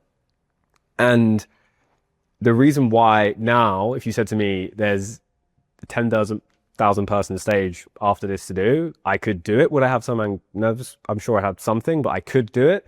It's simply because all of these things that we're talking about, I've just internalized them in myself to where I'm just comfortable inside about it. And it's not because I'm so special. I had all the same things. I've just gone through this process. And this is the feedback I always get. Some people say, oh, like, I really feel like I can trust you, or I feel really comfortable around you. The only reason why is because I'm comfortable with myself. That's the only reason. So as these things that you do, it goes so far beyond words. So far beyond words. It's like the best business owners will all say the same thing, that they rely on their gut instinct. What is that? What is that gut instinct? Think about it. Like, what is that intuition? What is that? It's a feeling. It's a sense. Like, we all have this sense inside of us, which is what leads to the emotion. When you do this yourself, you give that as a gift to people around you without anything even being talked about. They just sense it, and then they go, oh, yeah, I really like Aiden's vibe, or Aiden's a great guy. They don't even know why, but they just feel it.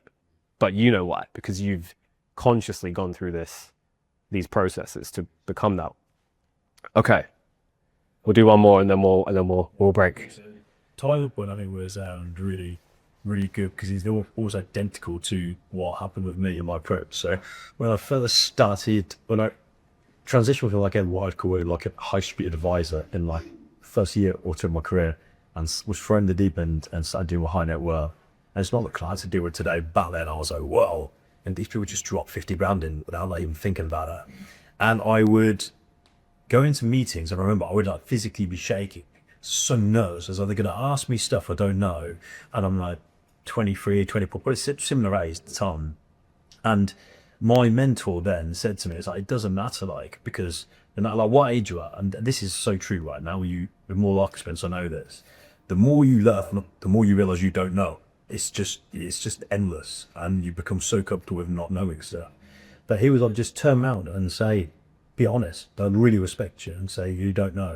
And the most important thing is say, like, acknowledge the questions that was like a great question over. Never been asked that, but I promise to come back to you like the next 24 hours. They're like, you just have to deliver, and I really respect that. So it took all the fear away, and I started feeling better in meetings from literally like the next meeting onwards, because I always had that in my pocket, in my locker, right? Always I could just turn around and say, no, that's a really good question. I've never been asked that. What's changed, I wish I knew this earlier, was now, again, my belief system around it has changed. Like, I always embrace it. So now I don't ever get asked questions in my industry that I've not been answered for, because I feel like I've heard it all, right? But literally... Even like ChatGPT, the contract. Often you put ChatGPT contract questions. But I've heard like the near enough it all. But now if I hear a question I've never been asked before, especially when it's related to money, like, I love it. Yeah. Because I'm like, Excited, right? and I'm like, telling the answer, I'm always like excited. I'm like, do you know what? In like 15 years of doing this, no one's ever asked me that. And I was like, I'm going to go away, I'm going to find out the answer. And I spent ages trying to, not just find out the answer, but like dig more about whatever it is they've asked me. So like I completely like flipped it on its head. And now that funnels into not just like kilometers, but the public speaking I do and whatnot. When I get on stage and I start talking about it, kind of, I don't worry about what anyone's going to ask, because I'm like, I don't know everything. No, I know a good amount in my industry, but you know, someone's probably going to ask something I don't know. And then the worst scenario, which probably could ever happen, is at one of my last talks in Marbella last year. Someone, I don't know. I was there. Yeah, so that, if I'd known this when I was younger, so if I could have thought this scenario would happen, I would crap myself. And I just was not fazed in the slightest. A guy in the audience who knew Rob Lipset was another advisor. And he got up and basically was like, I don't agree with like this. Not as bold up, but basically took a very different approach. And it'd be really hard to had to try and diffuse the situation and stay professional without shivering this guy down. But we had two very different beliefs on approaches to investment. And my talk wasn't really about investment. It was like the meaning of wealth, and not in a financial sense, but life as well. And this guy hijacked the talk like halfway through it. And so many people that we mutually know are messaging me afterwards like, that was mentored by what that guy did. And it reflected really badly on him. But if I had have did that talk maybe 5 years prior, and someone said like this could happen, I would have absolutely crapped myself. But like now my mentality, and I was fine like, during the whole talk. The minute he got up, and he like literally got up, stood up, but then just in the crowds, he came to the front, and it was like a talk off. And I was just like completely unfazed by it. He was like, he's been talking to his opinion. He's what?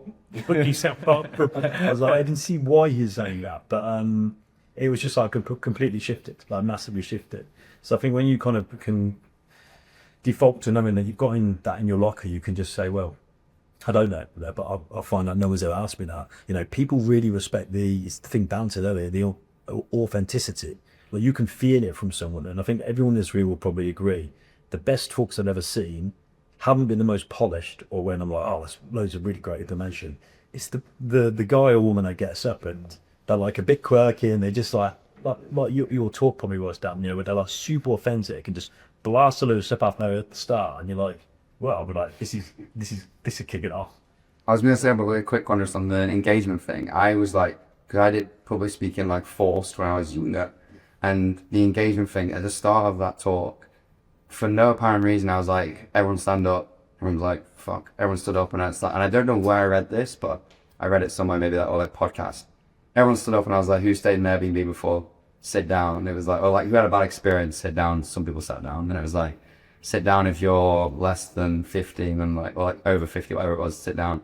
And I was like, and sit down if you've sat in Airbnb. Everyone sat down. I was like, there was literally no reason to do that, but I guess I have control of the room now, and is what I say. And that was literally, everyone's engaged. And like, that was it. I was like, and I didn't even know where I got that from, but like, if you want people to be engaged, and I know that people are listening, that was like, when you said that, I was like, oh shit, I did that by accident. Yeah. Not as a belief system is if we're going to be this specifically, if those people have paid to be there because they want the outcome that you've achieved for yourself, Yeah.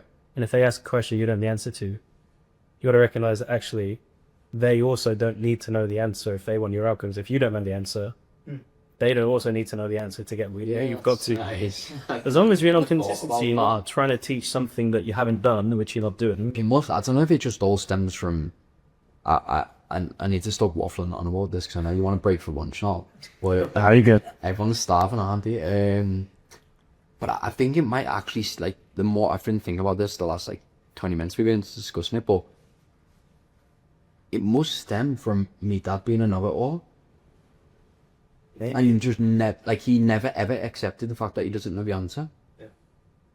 So you've always been told. So if you're told, that's what I need to know. Yeah, but wouldn't you want to be that? Would you want to? But no, No, I don't. So like, yeah, that's obviously like it's a subconscious thing, isn't it? So yeah, I've figured that out now. There you go. Boom. Good job. We'll just do a quick share. 30, 60 seconds each. No monologues, Daniel. No, I'm just kidding. What was your main takeaway from the first half? Reshaping my circles. So like my work, self, and relationships. How did you reshape them? I just need to look. I've previously had a bigger self. I just need to get the self back to where it was, or over it more. We had a really good conversation about this, Marco, about where you're putting your time. And I think your circles were more like mine, maybe even more on the what on the relationship there itself. So if you're happy to talk about this, because I know this will really help everybody.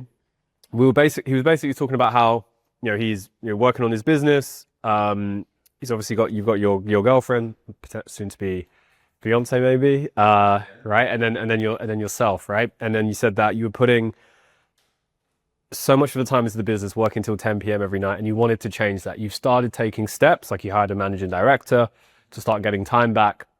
What do you think is the next shift for you to start like redistributing, if you think that's the right thing for you, by the way, like redistributing your time and energy a little bit? I think like over the next month or two, probably not much, just because it's a very crucial period just to get a lot of things delegated and teach the managing director and hire new key members. But then long term, it's just kind of recognizing the patterns, and then it's not just schedule.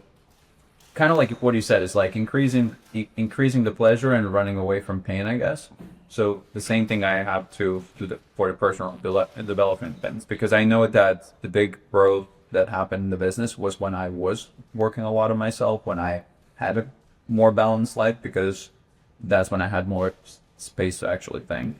Yep. Versus when I'm just like stuck working in the business. I know that this is like required maybe at this time. It's just not in the best interest of the business long. Can I give you feedback? Yep. When does change happen? Which one? When does change happen? Does it happen in a few months' time? Or does it happen now? I mean, it happens now. I'm saying it in that way on purpose. So for you, you told me, and like you just said, the most growth happened when you were focused on your own development. Yeah. Then when you said, okay, it's now time to start working on more development, you said, well, I'm going to do that, but in a few months' time, once I've done focus on the business, right? Because it's a crucial time. Has it always been a crucial time for the last 3 years in that paradigm? Maybe not so much now in your belief system, but it's been the way, right? So the pattern changes when you redistribute the value you assign to certain things. So on one hand, you notice that when you did put more time into yourself, that's actually when things were better. You also said about your decision-making ability. That was one of the things you mentioned, right? How you felt 3 years ago or so you were better, cleaner, sharper at making those decisions when you were focusing more time on yourself. So wouldn't it make sense then that if you were to, and maybe I'm not saying, God on Eat, Pray, Love Journey to Bali right now, maybe it's not that, but what action could you take now that would actually make the business more effective from today? What do you think about that? I think the things that I am doing right now, right? So doing boxing, flying paddle to basically release the tension and just like get my mind off things. So that's one. Then organizing date nights and actually going on the date nights. Yeah. Which kind of gives me more of a balance and keeps me sane, and then I can actually perform during the other times. Other things is just planning my days better in advance, because I recognize that pattern. Whenever I plan a day in advance, I do a lot better. In advance, I mean like the evening before. Sure. And actually scheduling time for thinking time. Yes. Which is pretty big. There's some actions that if you just do an action, it basically works for everyone. There's like some like hacks that everyone wants, that is one of them. Like that actually is one of them. if you schedule it in your calendar, it is infinitely more likely to happen. Doesn't guarantee it, but it's infinitely more likely to happen. But it's not just about doing the thing, it's then why are you doing the thing, right? Because it's like someone can tell you, it's like, who's experienced when you've heard something 100 times, but then you heard it from someone else, and then for whatever reason, it just clicked in at that moment and you actually made a positive change, right? For whatever reason, in that moment, it wasn't just the right time to hear it. It was that like you actually like had some kind of internal belief change that made you do it, right? So for example, perfect example with me doing this blood test. So I shared like that was my phobia, right? Well, I was doing this business mastery course thing a few days ago, and one of the first things that they talked about, they had this business owner come on, and basically he wanted to 10x his business, and the first thing he was asked is, "What's your testosterone level? What's your testosterone level?" Right? Now, it's probably not the question you'd expect to be asked when you're asking about how to 10x your business, but when he explained, and like everyone, I don't need to educate you guys on testosterone. You already know the benefit, like how important testosterone is, right? But then because I then assigned more of my own value to it, and it became now a must for me to get to my own goals, I text Rue to be like, all right, let's get the bloods done on a Monday. Now, what happened is internally, the pain I associated to doing it was now overrun by the desire for the change that I wanted, right? So I literally have changed the meaning on an identity level. So now I'm actually doing it. And now I'll get the results. I'll then be able to make positive changes. And I know that that will affect not my business just in the long term, but now. It will affect me right now.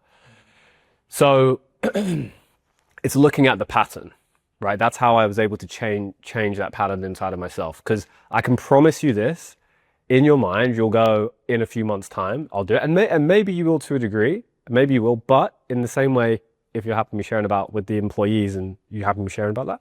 So we had a conversation last night about how you'd hire certain employees, maybe in the past, maybe they weren't the most qualified, but they were cheaper, and then they'd end up not doing as good of a job. And I asked you how much money they probably cost you, probably equated to millions of dollars, right?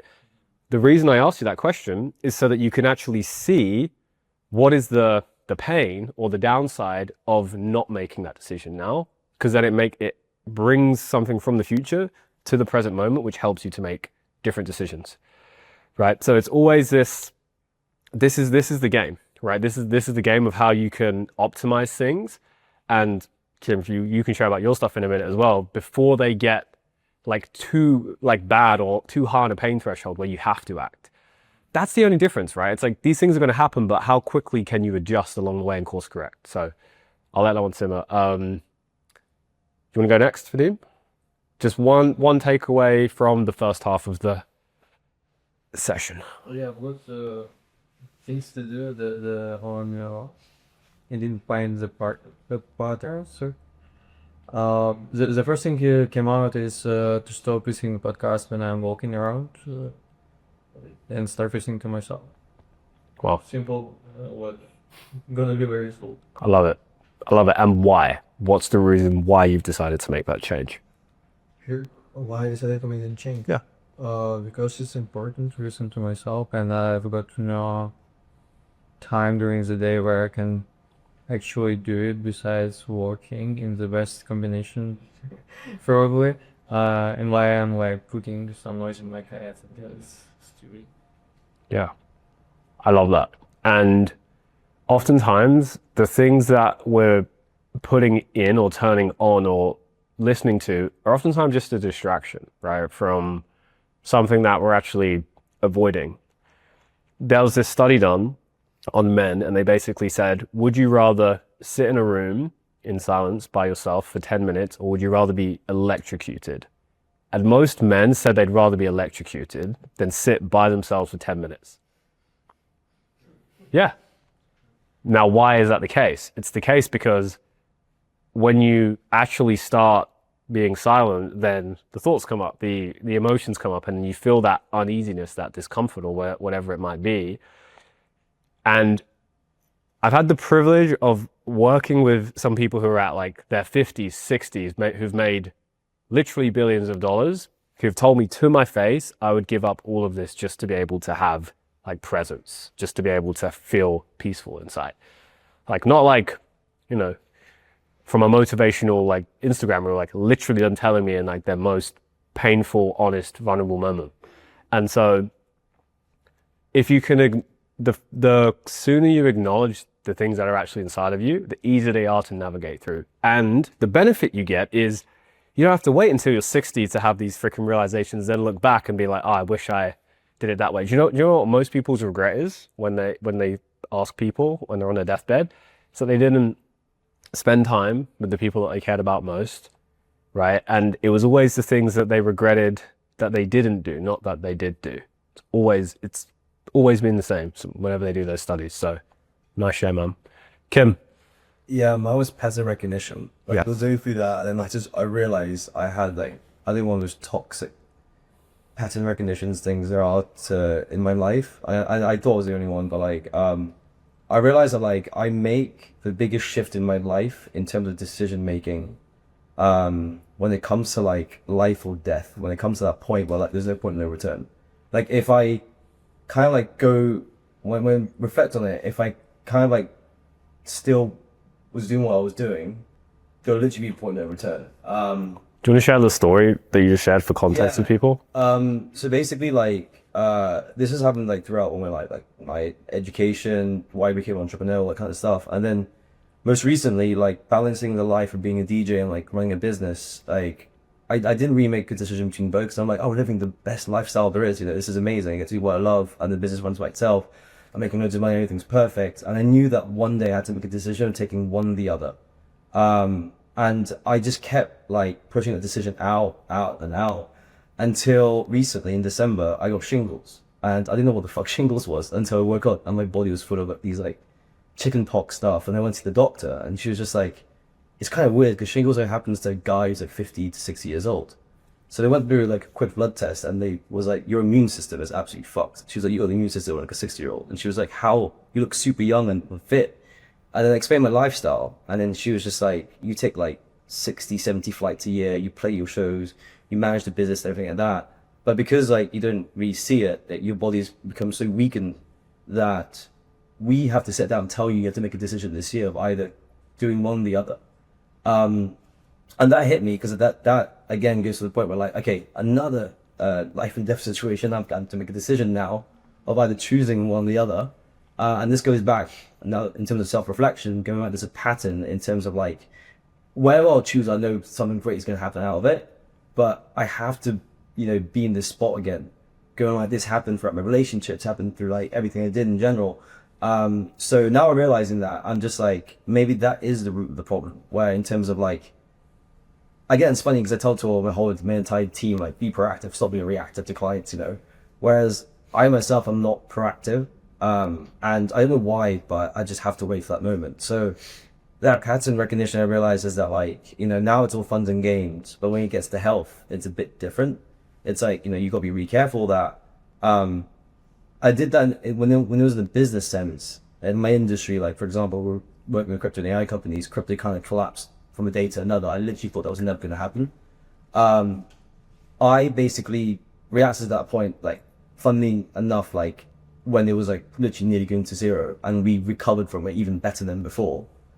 But the funny thing was, I was just like, I knew it was going to happen. I was like, why did they not get to that point? And I realized that like that self-reflecting moment is what motivates me. And it's the worst motivation to have, like where you go to the point where like you have to step on fire and you're like, you're fucked, you know? So yeah, just going through this, I realized that, and I just really need to change that. So if you use the really most basic thing that I want to repeat another 10 times, it's pain and pleasure, right? Just on a more extreme. The pain in your example, which I thought you were hyperbolizing when you started telling me this originally about it being life and death, and then it actually was life and death. But it's a really good example, right? Because the pain for you was literal, like your health, right? To be able to become aware of it. So what is and you can call that, you know, procrastination, which is, you know what's interesting? I was speaking with, I can't spell. I was speaking with my marketing team yesterday, had a meeting with them, and they were saying, you know, what are the pain points that your people that you work with who are at like a 7 to 10 figure level versus, you know, we started working with an earlier group of entrepreneurs. And I said, you know what's interesting? It's the same thing, but it's just the way that it happens is different. So when you're first starting out, it might be like putting things off or procrastinating, for example, in school, or like not doing the things in your business that you know you need to do. But then as you grow and you know, as a person, as a business, it's okay, those things are happening now, but the underlying pattern is still there. It's just now showing up differently, right? It's the same internal thing. You've just got good at managing the circumstance. But to create the change just means to go down to the root, go down to the deepest part in your subconscious of why that's happening in the first place and changing that operating system. I feel like Tyler wants to say something. He did a deep breath there. Did you want to say something? You good? Okay, cool. He was like, oh shit, that was me as well.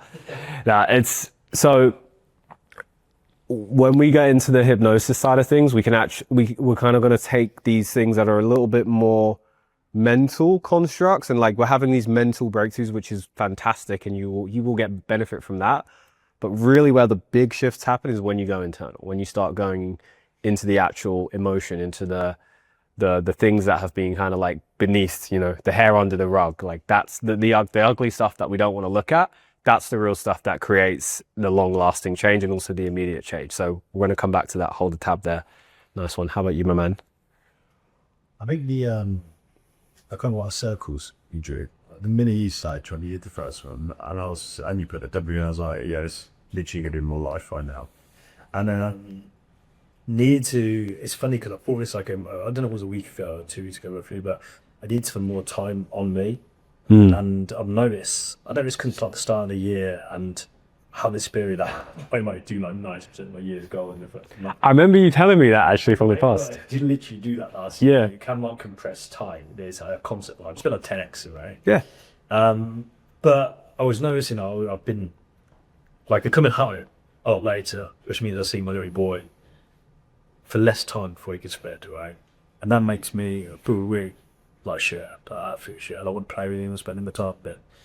And even if I do spend time with him, it's transitioning from like being a employer, business owner, leader, father, good partner to the missus, and there's like zero time to like actual me time. And then I'm like, what do you want to do? Like, you time? And I used to like, I got into a really good habit. I'm reading a book a week. Done mostly the last 6 years or so. And that's not happened though. So I've not been doing that. So I think I picked a book called Kindle up in last month. And I think it was on the realization. And then when you did that, it just really hit me because I thought it popped in my head a week or two ago. I've done nothing about it. And I know, because I do use time blocking in my calendar, I have to be so regimented with my weeks that I need to block time aside, either decide what those blocks should be, or just maybe it be free space. Yeah. Just thinking space. So the biggest take, bros, I wrote down here in massive capitals, I take back control of my life, because there's no need for me to work that when I'm working anymore. And I'm asking myself the question, why are you still doing this? Yeah. Anyone else asking them that same question? So what this comes down to is push versus pull. This is what it comes down to. These two drivers, these two forces that we have. I'll own up, we were supposed to have a meeting twice in the last 2 weeks, which I messed up on, which was at 8 a.m. because I never take meetings at 8 a.m. But I didn't communicate well to him, which was on me. But the reasons I don't take meetings at that time, and the earliest I'll take a meeting is from 11, ideally later, is because that time is for me. And that time that I put for me is always what actually moves the business forward. Because even if I'm not consciously thinking or planning about business, naturally, just by me having that space, that's where the real insights will come in. But if we don't create the space for it, it can't come, right? It cannot come if we don't create the space for it. So that's why I protect that time so ferociously. That's one part. The other part is what creates your identity. Well, there's social conditioning as well. We're socially conditioned to believe if we're not doing something, at least in Western society, that you know, what are we doing as a man? You should be doing, you should be achieving, you should be creating. So what is the underlying emotion that happens if you're not doing something? And anyone else here? Anyone else want to share? What's the emotion that comes up if you're not doing? Not moving forward. Not to. Yeah. So what's the emotion behind that you feel? I feel anxious. Anxious, okay. Frustrated, yep. Okay. Self-worth. Self-worth, okay. Fear. Fear. Fear of running out of time. Feel like I have to do stuff faster, and that's what I take more work on. I've always been like it. I'm very conscious of my own mortality, but how old you are? So getting in my 20s, now I'm like in my 30s. But I bet you about recent cars in their 50s and 60s, they're hearing stories all the time, and their friends dying at like 40 and or whatever. And I don't want to be or have a certain lifestyle when I'm 55. Thankfully, I have them off to like today, but I still am chasing something. Because I think for me, it's the fear. I need to do stuff because I'm running out of time. Yeah. The reframe I've used, which words off my set today, I don't know here. That 30 minutes or 1 hour walk of your own is you having a meeting with the most important person in your life and in your business, which is yourself. So happily fill the calendars of meetings with everybody else. Yeah. But how many meetings actually happen with yourself? And that's exactly what it ties back to, is self-worth, right? It's you believing that you are inherently valuable enough to do that. Because the reality is in the marketplace, your worth is determined by how much value you provide. Fair enough. But that's just in the marketplace. On an internal perspective, from a spiritual perspective, from a higher perspective, it has nothing to do with your level of self-worth. It has nothing to do with it. It's just been conditioned. And particularly as men we want to provide as much, we want to build as much, we want to, the money is the scorecard, it makes us feel good about ourselves, which is fine. There's nothing inherently wrong with that. But if you don't take the time for yourself, then what happened, the consequence of that can be like you described with those clients, or it can be even more simple things like then you do procrastinate, or then you do self-sabotage, or you don't make the changes that you need to make because, well, what's the point, right? I just keep doing it, I keep growing more, I keep accumulating more, but then I still don't actually really get to reap the real rewards of it. Like I don't actually feel any better for it, right? It's like, midlife crisis, well, everyone here owns a freaking Ferrari nowadays, but the old example of a midlife crisis would be, a man at 50 goes and buys a Ferrari and gets dates a 20-year-old or whatever, because they've lived their whole life one way, so extreme, that then they just want to go the other way. That's an example of an extreme when that happens. And I see this, it's literally every single day. This people always ask me, what's the stuff that you're working on with these clients? And it's rarely about making more money. It's rarely about making more money. The knock-on effect of doing this stuff is you will make more money because you'll be more effective, you'll show up better, but that's not the only reason why to do it. So simply just finding some time for yourself, this doesn't have to be taking 2 hours a day, 3 hours a day on it. It can literally be, like you said, like a walk in the morning. And if that even seems hard to do right now because your schedule's so busy, just justify it to yourself. Right? It's going to help the business, whatever. But you'll immediately see the consequence and the knock-on effect of doing that. So appreciate you sharing that one, man. I mean, I've been taking notes pretty much from the beginning of this seminar, and I realized this is the first time I've worked on the business rather than in the business, because just the realizations that come to personal development, but beyond that, just understanding what the self-limiting beliefs and the patterns that we brought up, how much of that is limiting my growth. Yeah. So it's been powerful. One of the things that was the self-limiting belief, there was two. There was the imposter syndrome and the fear of failure. Mm-hmm. I'm pretty sure I got to the root cause of both of them. I didn't say the fear of failure, but working on the business right now. This is working on the business, by the way. I would actually argue that this is the best thing that you can do to work on the business right now. Right? It's just how you assign the value to things. That's all it is. And it's just giving yourself the permission to. And for me, when I was asking you what's the emotion that you feel, the underlying feeling when you do take that time for yourself, for me, what it was guilt. I would feel guilty if I wasn't working. That was my thing, right? And guilt is such a heavy, dense emotion. It's such a low vibration thing to feel. It sucks. And so a practice that I did, actually, this was a mentor like years ago who gave me this. And he would say, well, what's a Monday morning like for you? I'd be like, Mondays, I love Mondays. It's when I get to work and make the most progress, da da da. He said, okay, what time do you start work? It was like 8 a.m. back then. He said, I want you to read a book, not about business, for 2 hours on a Monday morning. And the idea of doing that, this was 6 years ago, I couldn't even comprehend. What do you mean? Read a book, not about business, for 2 hours in the morning. But I did it. That taught me so much about myself. It literally transformed me, because all of the shit that I was holding down and distracting myself with the work to make myself feel productive, to feel good about myself, came up. And I got to let go of it, right?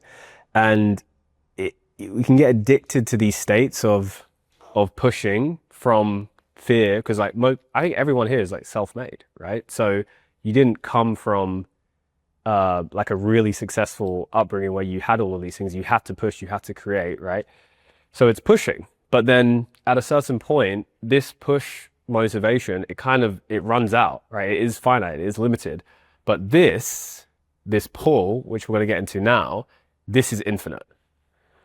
And for me, I told you that story back in October 2024 when I was having that kind of midlife crisis, figuring out what I want to do. This is when I figured out how to get pull, which came from actually having reasons greater than myself to do the things that I want to do, to make the impact that I actually want to make. And this is why having some kind of cause, this is why religion's so popular, right? Because you're putting something above yourself. And so whatever you do, having a greater purpose for doing it, and truly, and it can't just be like a thing you just kind of say because it sounds good on your company's values and mission statement. It doesn't work. Like, it has to be true to you. But that's the thing that will always pull you. It's the anesthesia to when you are feeling the pain, when you are having a tough time, that it will pull you further to be greater and to grow more. So what would it look like to, instead of pushing and instead of operating from fear, what would it look like to do the opposite?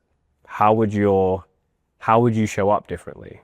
What would your day look like? How would that look different? How would you feel different? What would be the thoughts going through your head if you were pulled? But that starts with having clarity on where the heck you're actually going and why.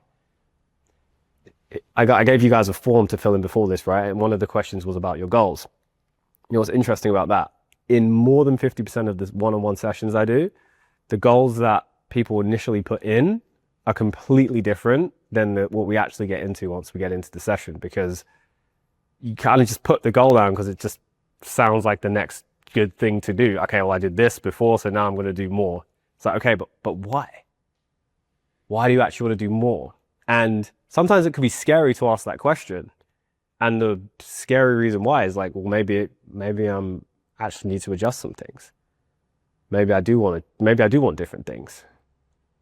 Maybe I do want to start going to breath work on a Tuesday morning, like Daniel. But this is the truth, right? This is like the actual reality of your life. Like, you only get to do this once, as far as I'm aware, at least. So how do you want to live it? And what are you being pulled by? Just take like 2 minutes to note this down for yourself. What are you being pulled by?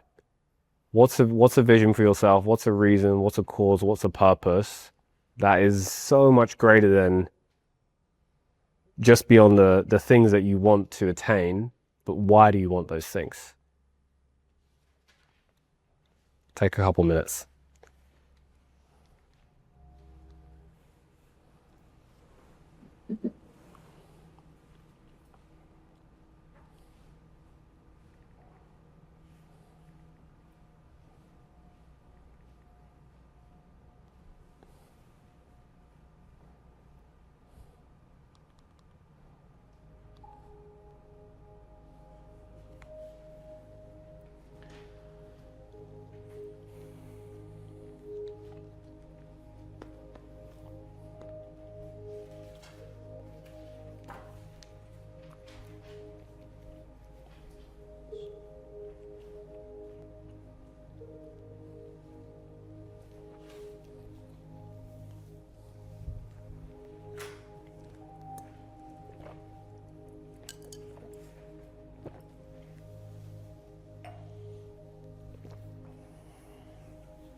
Don't mind me, just Have a good time there. maximizing.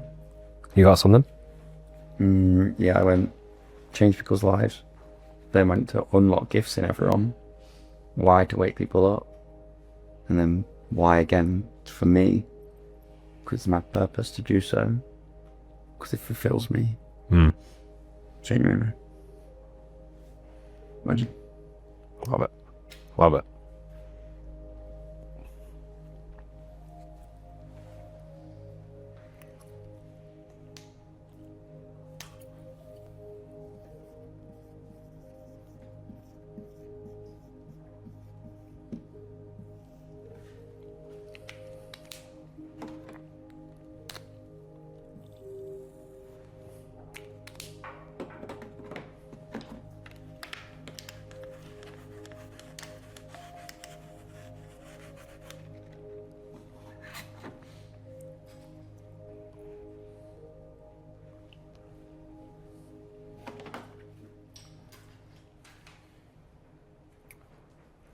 Okay. So let some of you guys finish off. Just share one thing that we wrote each. Dan, what do you got? Yeah, unlock gifts in everyone. And then I'll just select why. Because it's my purpose and it fulfills me. Okay. Unlock gifts. Okay, cool. Progress. Progress. Cool. Why progress? Because I like to see things change for the better. I don't like to see them change for the worse. So I guess positive progress. Yeah. And what does that give you when you progress? Gives me more energy, motivation. How does it make I you? look forward to tomorrow because I know tomorrow will be better than today. Yeah. And how does that feel internally when you're making progress, when you're looking forward to the next day? Exciting. Cool. Yeah. Cool. Be proud of myself.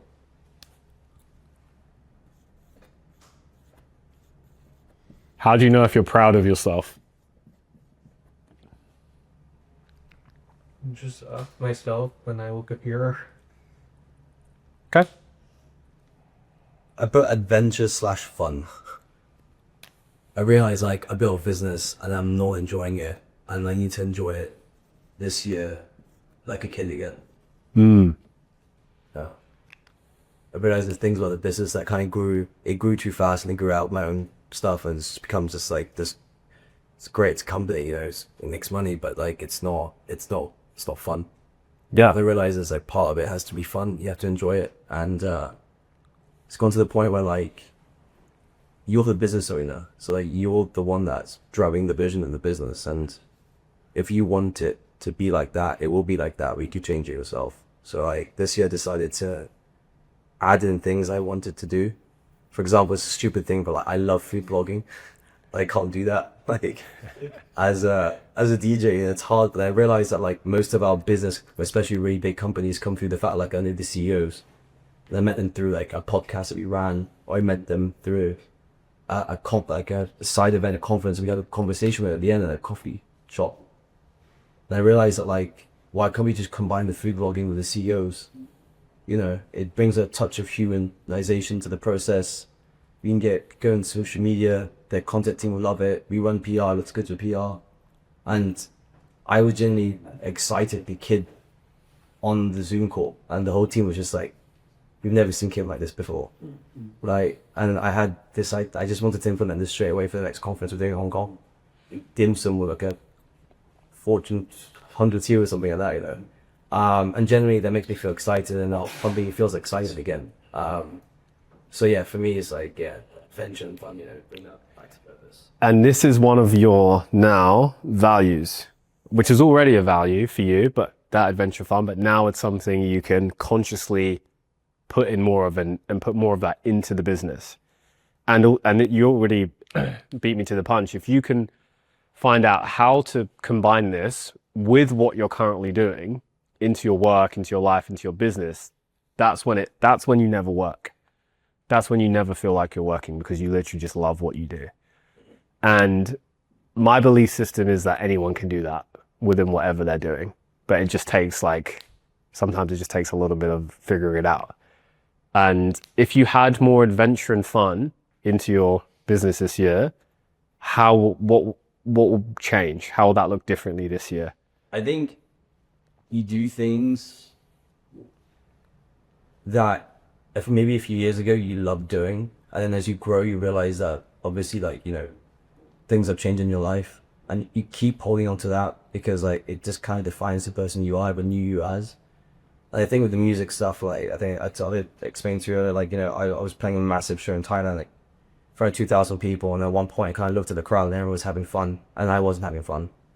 I just literally was like, why am I doing this? You know, like, I'm not enjoying it anymore. I'm just swapping songs around, and I made some of my few productions that I spent 8 hours in the studio making, and like, who gives a shit? You know, I'm not enjoying that process. I feel that like if I do this year, I enjoy that. It doesn't feel like a chore. It brings, you know, stack to the business and like every sense of the way, and like I'm enjoying that again. Then I can finally leave the music, you know, because then it'll be like this. I don't know anyone's done this at this space before. Like it'll be something convenient new and it'll attract a lot of eyeballs to that, and I just feel more motivated towards that, you know. So I think at the end of the day, it might solve that problem. But I know there's one thing that it solved. It's just that, like, the excitement again.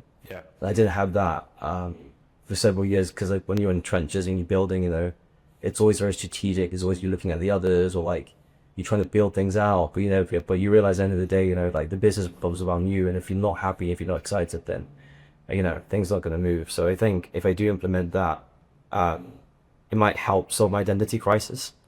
I combine kind of like what I want to do now rather than what drove me in the past, because I hold onto that identity of like me like 12 years ago, and I'm not the same person. So I think that helps solve that. I love it. I love it. I don't want to add anything to that because I think you just shared it perfectly. Hopefully that was like a really valuable insight for everyone here of thinking about how can you do that in your own life? How can you make your business feel fun? I'm sure you all like what you do already, right? But it's how can you take that to the next level, right? So that because one of the needs that we all have is this need for change, for variety, right? Sometimes if we're just doing the same thing every single day, eventually, yeah, it just gets boring. You don't feel as fulfilled doing that. But if you can intentionally incorporate that variety or that new thing or that sense of fun into it, that's actually you like using your own creativity. And when you do that, you don't just have to copy patterns, you can create patterns, right? And all the patterns that get created, like single one, like everyone know like Daniel Dalen from YouTube, right? The POV style, right? I was speaking to him the other day about it. Like he created that, right? That came from him. It was just like an idea he had, and it was like authentic, right? It changed how people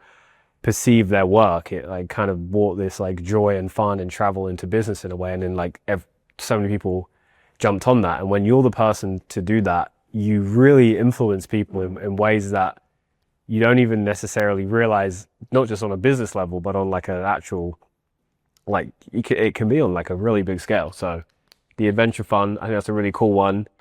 One of the values for you is like tapping more into that adventure fun, right? Which is great. Okay, good stuff. Mr. Thompson. Oh, I think to answer this, I found it very hard. One best way I can describe it is like having an impact or more making a difference. Yeah. I don't want to lead this world. Again, it ties into like the mortality bit almost, probably like that. I don't know.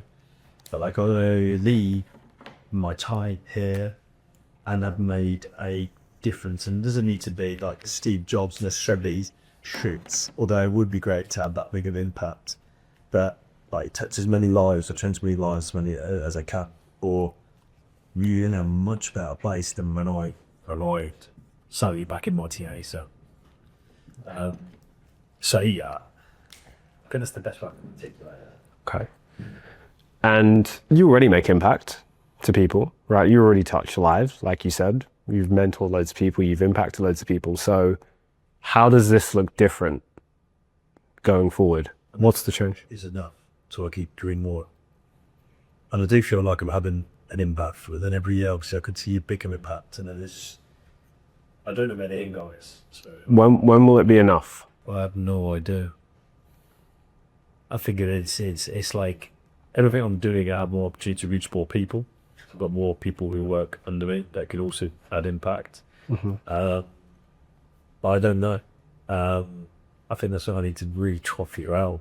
That's going to always being like a continuous loop.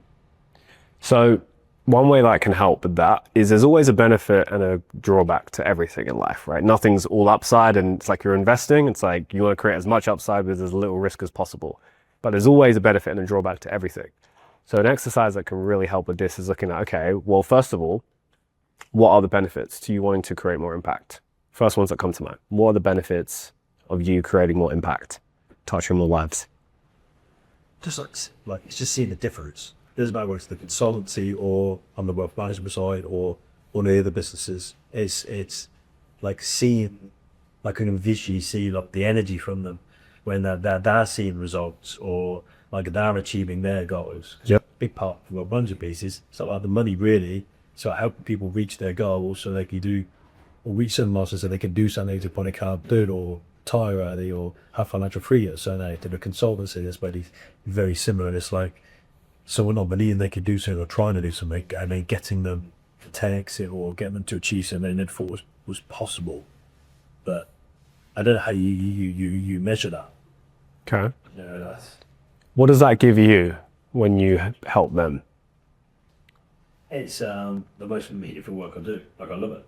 I literally love what I do. So it gives you, that says meaning. That gives you meaning, right? Which is part of you, your identity. The way that we live our life is basically by the meaning that we give things. So to you, the meaning that gives you is you're helping somebody impact their life, reach their goals, and a whole bunch of other things, which gives you a sense of meaning, right? Now, somebody else who's a wealth manager, maybe one who you know, may help people grow their wealth, but for a completely different reason, right? Completely different reason. Maybe it's to make more money. Maybe it makes them feel more significant about themselves, which will still have elements of truth for you, but completely different reasons. But you can do the exact same thing, but just assign a different meaning to it, which will then give you a totally different outcome in the way that you actually show up, the way that you feel what it is like to exist. And so the reason I'm going into this view is because you also said that it doesn't feel like it's enough. And that's why I asked you the question, when will it be enough? And you said, well, I don't know. So now to go on the other side, what's the drawback to this? We went through some of the benefits of what it creates, what it gives you. What's the drawback to this? It kind of links into the thing I said that I got most value out of in the first part of this session. Me time, the drawback is less present with family or less time for me because I'm giving so much of myself to everyone else all the time, trying to change their lives and have an impact in their lives and also give their life more meaning, funnily enough. So it was like a same thing, but then it's taking like pieces of me out, especially at the minute. How so? How's it taking pieces of you at the minute? Because like, I got to the end of this week, like last night before the mirror, I was like, I don't know if I can turn up. I was just like exhausted. I could tell, by the way. I could tell you were almost like non-sentient at times. And it's like, and I'm normally happy like most times. Like I'm really high energy, happy, or like to think I am a happy person. And I like to bring my energy to my meetings and everyone I encounter each day. And like it just dropped like flat, I felt like a flat line. And I can see it obviously physically as well. I can see, I even felt it today, I was still right. You're looking like that. It's like take some time for yourself. And then obviously physical time, I'm getting back a bit later. I go into meetings at like 7 a.m, which I just do want me to do that. It's just ridiculous. And I know it's ridiculous. What's the reason you do everything that you do? First thing that comes to mind. I love boy. Hmm. And like what eBay represents was about. And as in like the future, not just like for him. It's just it's so hard to put this into words. But natural instinct is just for him. And I suppose why yin and yang about is then I'm not with him as much as I could be. Why do you want to do it for him? Well, I'm not going with it. Because I want to make him proud. I want him to grow up and be like, my dad was a fucking superhero. Kept himself in shape, run multiple businesses, was genuinely good guy, helped him all around it. I want him to think that guy is incredible. And I think I was trying to do that with my dad before he passed away. Sadly, my dad wasn't good for praise, put him in his statement. So, maybe I'm trying to be the father to my son and not father wasn't to me. And I'm disappointed my dad didn't make much of an impact. He had so much potential and he was reckless of it, in a lot of ways. So you don't want to be reckless with your potential. You don't want to waste your potential, right? Which is how it always goes, by the way, because everything's a pendulum, right? If it swings too far on one side, what do? You counteract. But then when the pendulum swings back that way, guess what? It's out of balance. So what does it look like for your pendulum to swing back a little bit more into balance? I just be more intentional with my time. I take this time out. Funny enough, I do it for this. So on Fridays, I don't take meetings. I've started, funny enough, the last 2 weeks, I have taken 1 or 2 minutes. I've broken my own rule. And that's my day for strategy, project, Hennepat. And I don't do anything else. And that helps me move the needle across all the disciplines. And I know it works. So I teach it. Me too, the consultancy, right? But what I'm missing is being intentional with my personal time. Yes. Doing business, but I'm not taking a couple of hours, or I could even take a day now where I just don't do anything but stuff that I want to do. It's sad that I did do that. About a year ago, I was actually, my first is to do it a half day. I just said to my friends, a lot of clients, so go and wake up in the gym, go for like lunch, and I'd start the day about midday, and I'd look forward to it every week. And that's obviously still did well. This is just the stuff off, well, carries on spinning, right? So maybe just in the short term, kind of like, I feel like I've lost my way in the last, just a couple of weeks. They've been the last 6 months. Beautiful, man. Powerful, right? Powerful. Yeah. It's not, you're not the only one who's done that, right? Everyone's done that in their own life, in their own way at some time. Everyone can relate to that. And it comes back to, what is that driving force? For you, you said it was your son. So, I don't know if you remember earlier, I said about finding that leverage point. I want everyone here to find their leverage point for themselves. This is how I create immediate change in people when they're just like, I was this way and now I'm freaking this way.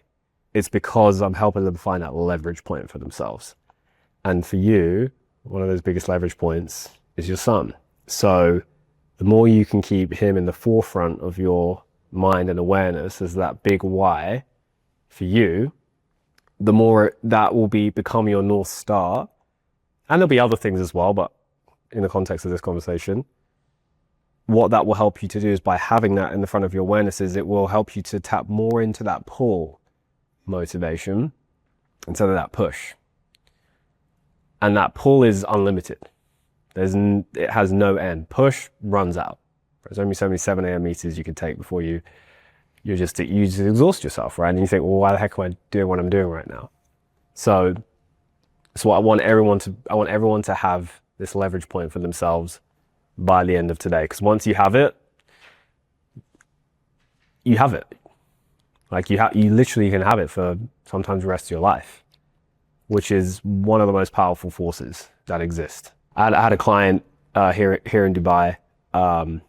He billionaire or $1 billion plus company, and came to me. I think I mentioned it briefly earlier, because he had an alcohol problem.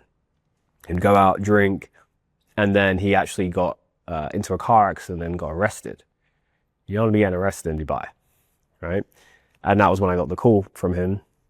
And the reason why he would do that and drink wasn't about the drinking. It was just to escape the feelings that he was actually feeling inside, right? Which for him was He had this underlying frustration. He had this underlying sense of like he's a bit older than you. You know, he's given everything, created the life for his family. You know, amazing kids, wife, but that also was at the cost of his relationship with those people that he was doing it for. Now our relationship with his wife, his kids still loved him, but like it wasn't the same for him with that relationship. And for him, that leverage point was his daughter. So when I worked with him, I had him associate the pain of him drinking with that look in his daughter's eyes when she saw him come back from coming out of prison, like the next few days later. It's extreme, it's deep, but guess what? He's not drunk again, and he probably won't for a very long time, right? Now, all that was on a really simple level was just using the pain and pleasure as levers, and using them in an intentional way. Pain can be an amazing thing, but when you use it intentionally, because if you don't use it intentionally, then it's working against you, right? So really appreciate you sharing that, man. That was seriously powerful. Ruler. I'm gonna start calling you Ruler now. I think I want to bring more happiness. I want to bring more happiness and Peace into the world. That's two. I didn't say you could have two. Greedy git. I'm okay. Why do you choose that? Happiness and peace. because those were the two things that I wanted when I was younger. And also those are the two things when I get to someone that give me the most amount of fulfillment. So it's pretty straightforward. So fulfillment is what it gives you. Would you say it's fair? Yeah. Beautiful. Spot on. What gives me the most life force, what I'm most excited about is just, I recognize in my life I've had amazing role models and I just feel so inspired to continue the pursuit of mastery of myself, but also then share and teach and create impact and transformation in others. So yeah, for me, the most inspiring thought is just creating massive impact. Love it. And I just know that the money and everything else that I want in this one come downstream from there. That's what gives me meaning. So brings the answer to my life. I talk about it. But How did it feel when you made that post when you were talking about mindset? yeah, it's what messed me up. I was like, Yeah. dude, I'm like, fuck, I need to do more of this, and then I want to do more. Yeah. And like I've been fortunate. I mean, you know, you'd ask me 10 years ago what my goals are. It's like I want to get rich, buy a Lamborghini, get girls, get with it, and I had to do all that to realize actually it's not really what I wanted. Although I still enjoy that stuff, whatever. But it's then I then spend more time thinking, okay, cool, what actually inspires me? What's that kind of deeper reason why?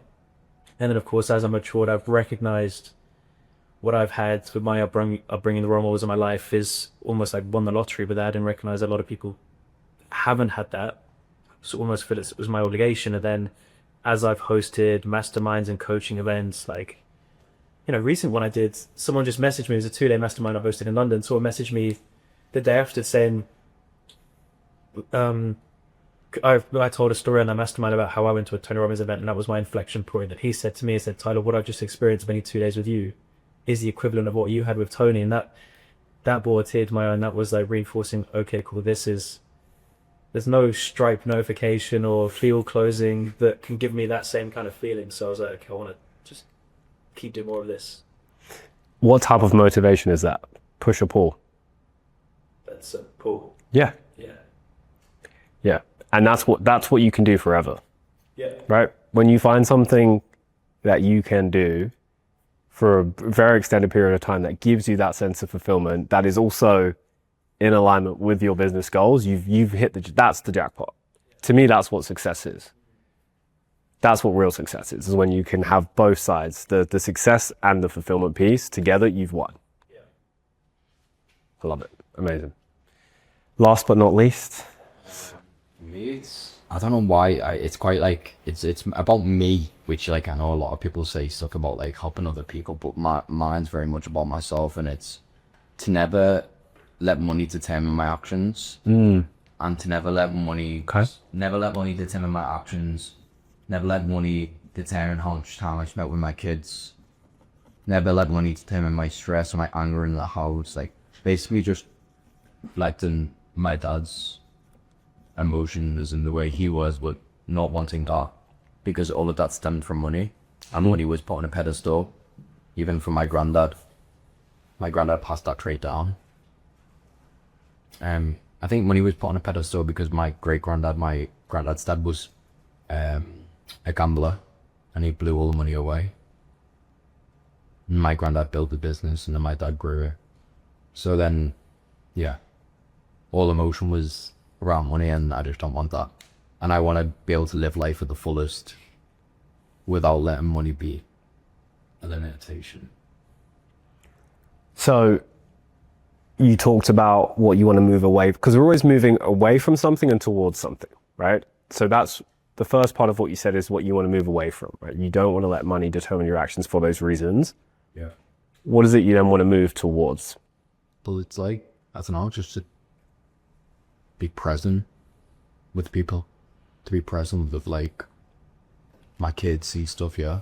To be, maybe I've not thought enough about what the pull is, but a lot of it is, yeah, to be present. Notice how different that is though, from not letting money determine your actions to be present. So that's what you really want, is to be able to be present, which is actually what most people want.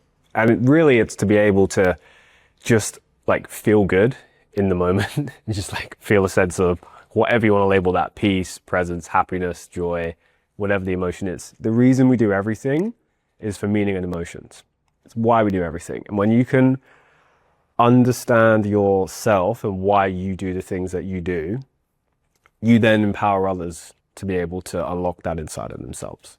Like, what's the actual real thing? Why? What's really beneath the surface here? And so for you, being more present, super powerful, man.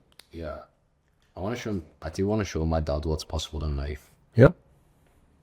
He had a lot of limiting beliefs around life and success. And you can only be successful if you follow his footsteps. So I want to show him what's possible. I guess that's a bit of a pull as well. Is that like one? And what does it give you if you show your dad what's possible? What's it do for me? Yeah. It's tough. I don't know if it's a sense of approval, but I don't know. I can't put my finger on it. I just know that I want it. Notice what you just did there. I asked you a question and you said, I don't know. But you're afraid of doing knowing. That's a bit different, but it's you're asking a question remotely. Is it that different, though? Maybe. Who respects him for saying he doesn't know? Right? Sometimes the best answer, and here's the thing, I can tell you this, whenever I'm working with someone, how I know for 100% certainty they're going to have a breakthrough is when they get to the point of, I don't know. Because that's when you've actually got to the point of breakthrough, right? It's like, I actually don't know. Well, now you have the opportunity to know. Because you know you don't know, right? And it will come through. It will come through. Good. Some of these questions as well that you ask yourself, they're kind of like rhetorical questions as well. They're just ones to like simmer on the back burner, and then it will just be a moment where you'll be walking in the sauna, driving, doing something, and then it will just be like, oh shit. I've had that realization. So I love it. Okay. We're crushing it. Now, one more question for you guys. You've just set out what your goals and vision are. It's interesting how no one said buy a Lamborghini, by the way. It's funny how that happens, right? Now, what could stop you from living in alignment with your vision? What could stop you? Doom scrolling, okay. Bitches. Okay. Latinas. Bro, I met a meet Latina, she didn't say that. I'm sorry and said Latina. What else? I actually view dopamine addiction as like probably one of my legit asses.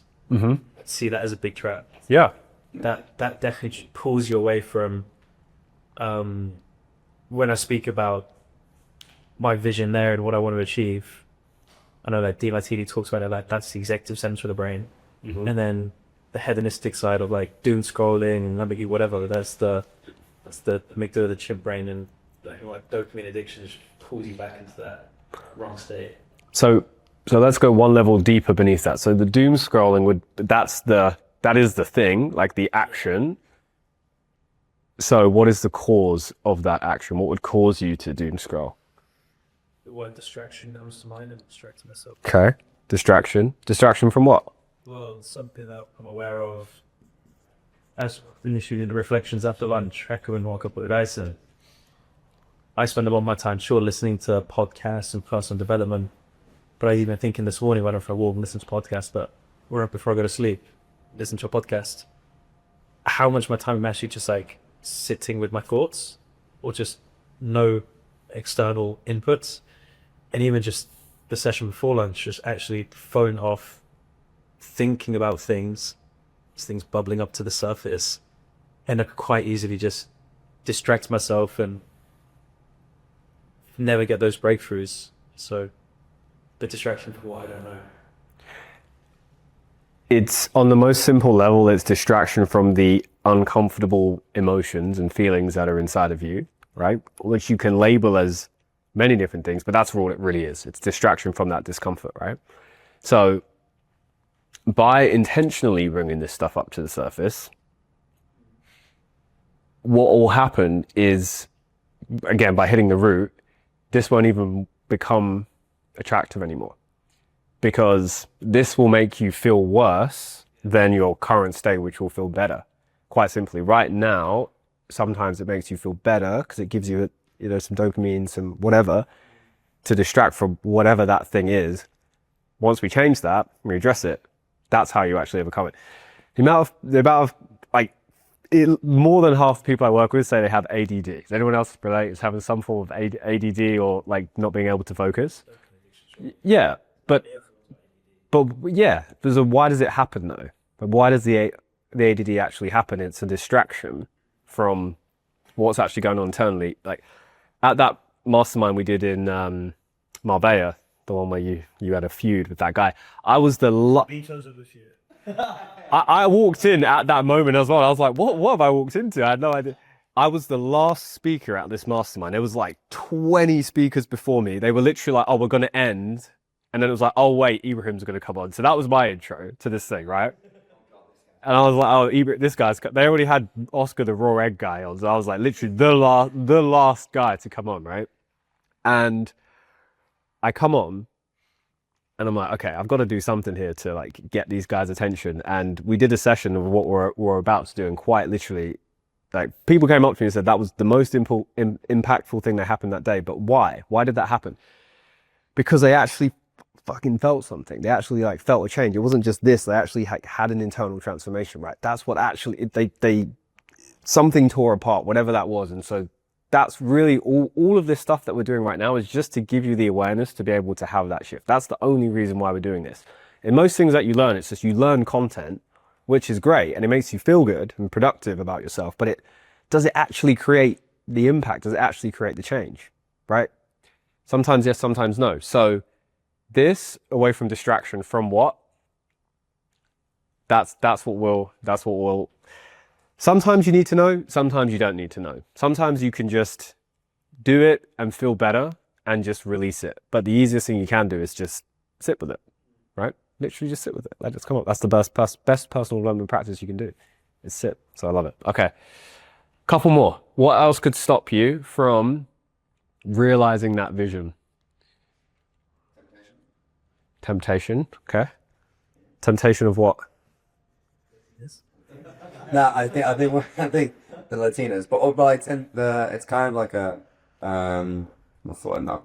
But like the noise, there's like a lot of these kind of aces around actually environment. Yes, this is for me. Okay. At least temptation.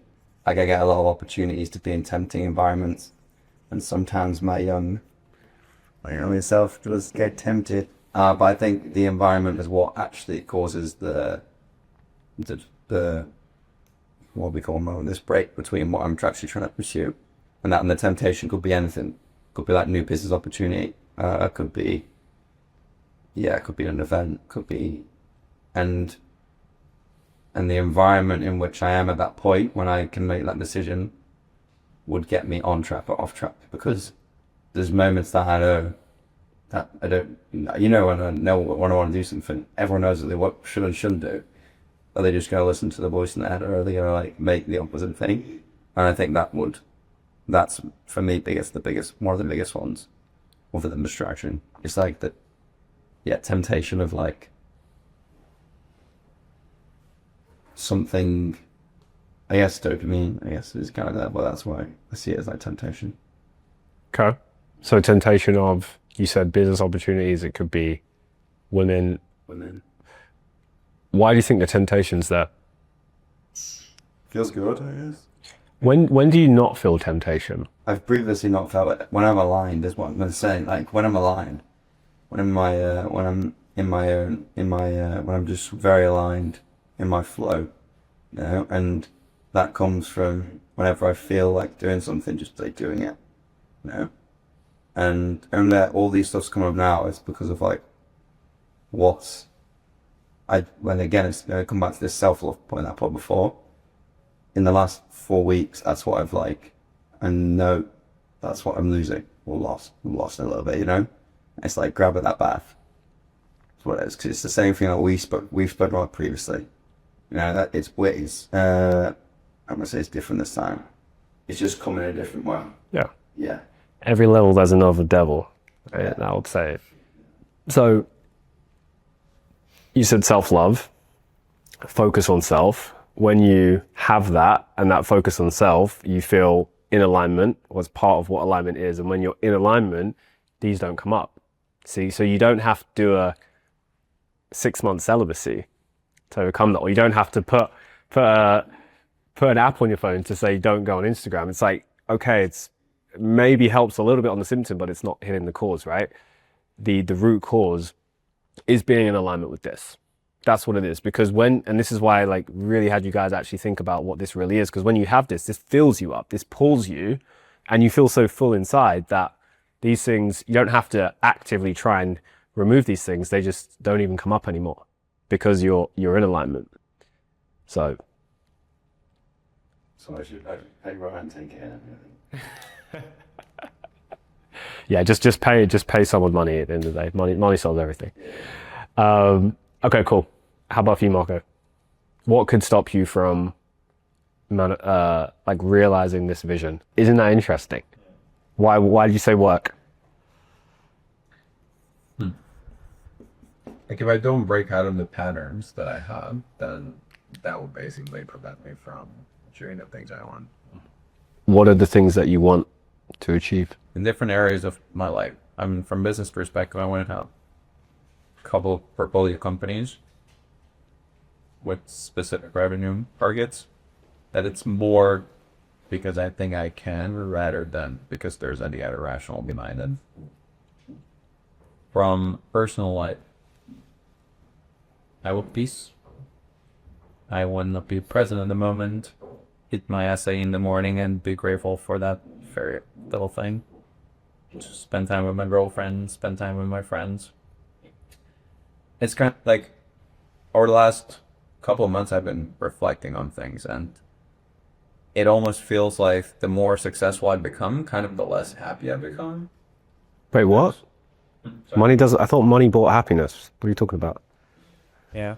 Why? I don't know, because so at the beginning I was telling myself, oh, I'm doing this for my family, I'm doing this for my girlfriend, I'm doing this for my future family, I'm doing all of these things for all of these reasons. And then in reality, I mean, you know, when I'm with my girlfriend, I'm not always, oftentimes I'm not mentally present. You know, I'm eating lunch, she makes lunch for us on Tuesday, I'm just like thinking about something else completely separate.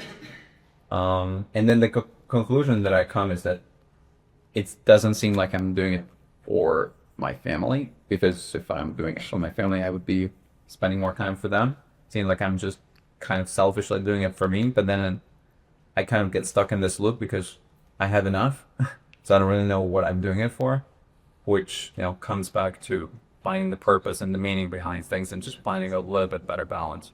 Yeah, dude, that's a huge shift from speaking to you last night at dinner to you being here today, man. Seriously, props. Because oftentimes what will happen is you get asked a question and there's a default conscious answer, like, okay, I want to make progress. And that's true, you do want to make progress. But then the more you go deeper into this, the more you realize why you actually want what you want. And when you realize why you want what you actually want, sometimes you can end up, this is the crazy thing, you can end up coming all the way background. So you ever heard the Mexican fisher story? Anyone heard that? Some of you guys know. So basically there's a Mexican fisherman, he's on his boat or whatever, fishing, brings back some fish every day, and an American business owner comes to him and says, if you had another boat and somebody else to come fish, you could get double the amount of fish. And he said, well, why would I want to do that? He said, well, because then you could hire more employees and you'd make more money by doing that. Okay, but why would I want to do that? Well, because then you can take care of your family. Okay, so he goes and does that, and he starts having more boats and getting more fish and making more money and taking care of his family. And then he said, okay, well, I've done that. Now, why would I want to do that? And then the American business owner says, well, so then you can go and do what you love, which was fishing, right? So the moral of the story, it's actually how you take it. But to me, what that means is, it doesn't mean don't go on the journey. You need to go on the journey of life to experience these things, but realize why you're actually doing what you're doing and the actual purpose of it. Because you can do exactly what you're doing, but assign different meaning to it. And maybe you do adjust your behaviors slightly, but you can assign a completely different meaning and have a completely different experience of life. Like to Dan, if you think wealth manager, the first thing I don't think about the meaning and the impact you're making to other people. It's not the first thing I think, at least, right? But to you, that is genuinely a really important part of what you think about, and that is what happens. And that's part of why you probably do love what you do, because you see that impact you're making, you get that feedback, you see how it helps them, and you told me stories of it, right? And I can see how you to light up like a Christmas tree when you talk about that. But you could also do the same thing and not have that meaning from it and be unfulfilled.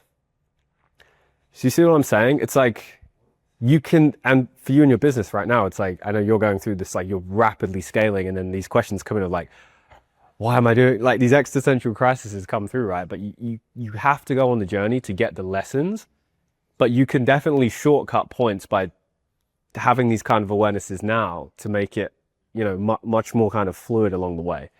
So peace was one of the things you said. What else? Like what I wrote is like noise, and just basically, if I don't remove noise, then that's gonna prevent. Got it. And what is noise to you? I mean, in business, day-to-day stuff. Yep. It's just like being the operator, which I'm working through, and I know this is going well. It's just at the moment there's still a lot of noise. Not having a thinking time. Thinking time. Not having enough thinking time. Yeah.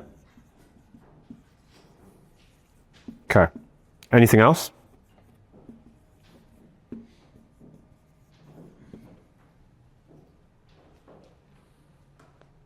Nothing that's in. Cool. All right. Great stuff.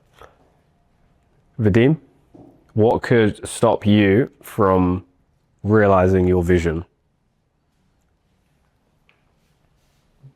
Be distraction, work on unimportant things. Okay. Actively work on unimportant things. Be in an environment I don't want to be. Okay. I don't allocate time for myself. Okay.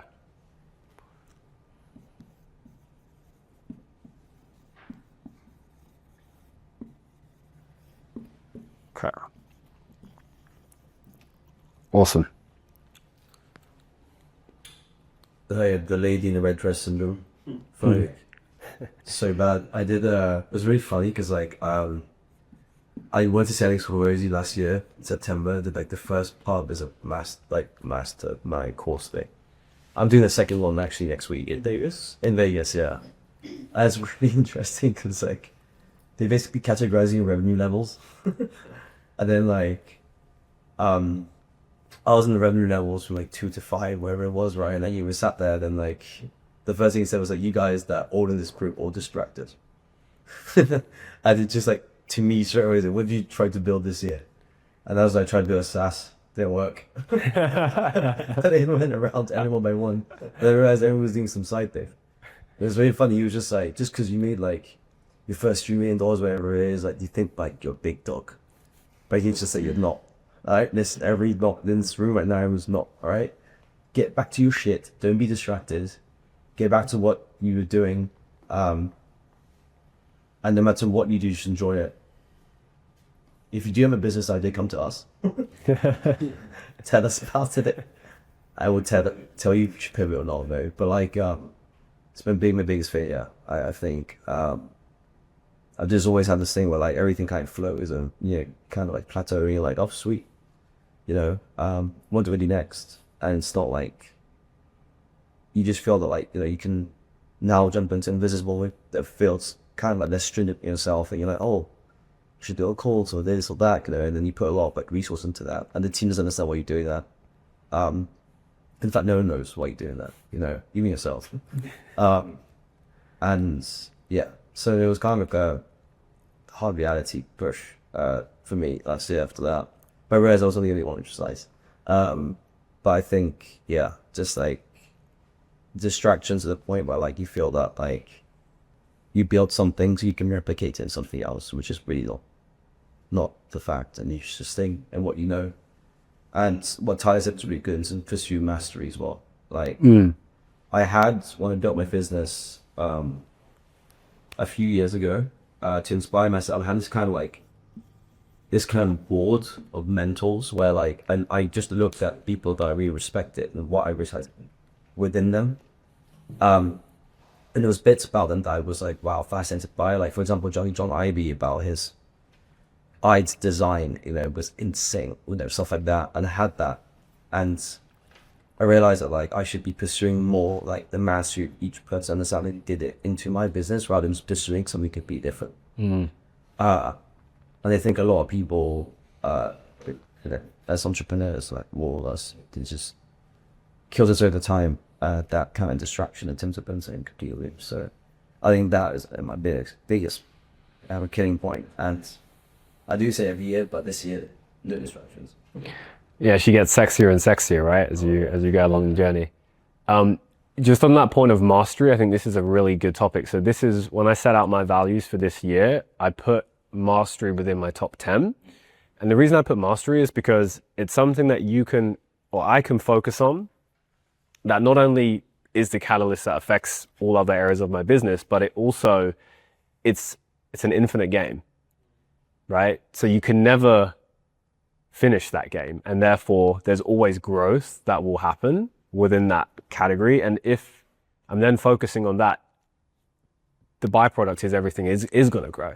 So I really shifted my focus away. This is just me personally, I'm not saying this is right or wrong, but I really shifted my focus away from revenue targets. I still have them, but they're just there as directional. And then I focus on the things that will actually make me become the person who is capable of achieving those things. But the main focus is who I'm becoming. That's it. And so the mastery is a really big part of that. So I really like that one. Okay, cool. Woman in the red dress. All right.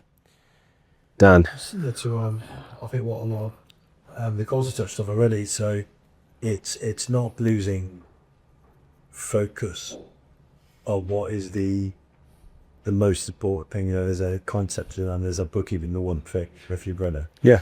Which is a great book. And what's hard is I think as you become more successful and then more opportunity. A bit like Dan was saying about earlier. It's hard to say no, especially if I've got previously very good at saying no, because I'm surrounded by it because of what I do for a living. So there's always pitch decks, like every week come away, people are asking me about sorts of stuff. So you have to be super disciplined, but it's getting increasingly harder. And in the last 12 months, I've obviously taken on some of the things which naturally are part of what I call my ecosystem.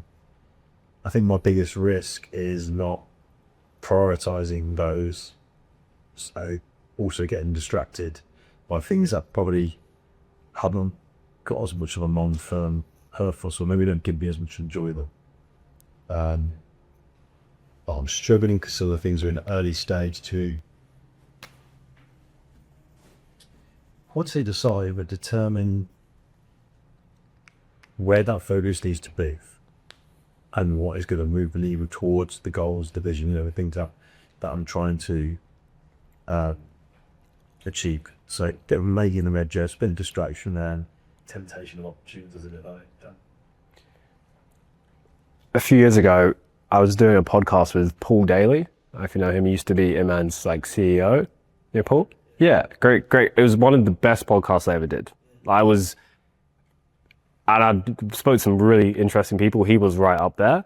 And one of the things he said to me was really interesting. I asked him, because this was when they were at their height, you know, blowing up. They were like they were it, you know, in this like online world. And I said, how do you decide what to say yes to and what to say no to when you have literally bigger and better opportunities coming to you every single day because they're so visible? And he just sat there. He took 2 seconds and he said, it's simple. Whatever is not aligned to my vision, it's an immediate no. And almost nothing that comes across my desk is actually aligned to my vision. I thought that was so interesting because what that showed me is that he had real clarity on exactly where he was going and why. Right? Because when you know, not just what the goal is, but why you're doing it, and then it has that meaning and purpose to you, then that's just your North Star. And then about half the room said one of the things you wanted was peace. Well, guess what that gives you? It gives you peace, right? Because then that fear of missing out on the opportunity kind of goes away because you realize that, yeah, there will always be opportunities, but you can see in the moment, like, what's also the cost of that opportunity? And the cost is alignment to your actual vision, which the more you heavily weight on that, the more peace you feel, and actually the more progress you will make. Like it will always be that way. And whenever I look at really successful entrepreneurs who do have multiple businesses, they all did it the same way, right? They build it up to a really good level. They move from being the operator to the owner to the point where it is truly just running and growing by itself, and then they did the next thing. And I think we're all guilty of doing that. And I think the reason why is it's actually hard. It's like, it is difficult there is also a skill component of like growing a business to a certain level, but I think the majority of it is just the focus. But you have to just constantly remind yourself these kind of things, because this is your like invisible guide, right? For when these things do come up, it's like, okay, is this in alignment or not? And for me, it's like, it's so clear what is and isn't that I can say no to someone, and it literally takes almost no mental willpower anymore. Before I would really think about it and weigh it up, but that in itself is a cost, right?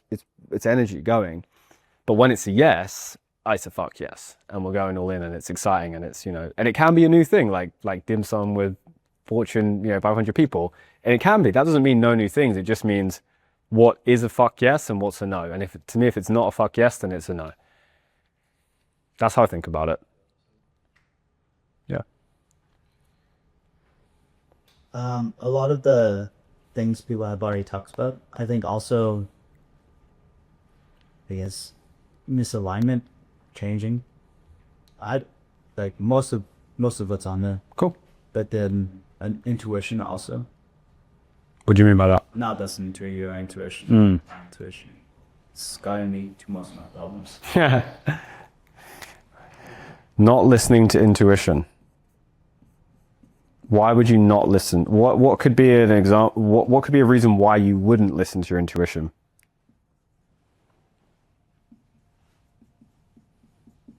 Because, I mean, sometimes I feel like working with the wrong type of person wouldn't service my business, even though everybody else like it, but that person knows about it. I've just experienced that. So it's good to self-reflect on that when you have listened to it and when you haven't, because when you haven't and you can see what the cost of that is, the pain of that feeling, I know it's like present for you right now, so you can like Daniel, like anchor that, so then next time that thing comes up, it's just going to be like, oh no, this isn't right. And then you can also have like that self-trust in yourself to know it's the right decision, even though it's still tempting and it will be worth more and it will lead to more potential things. but you trust yourself. And then and again, what does that lead back to? Peace, happiness, right?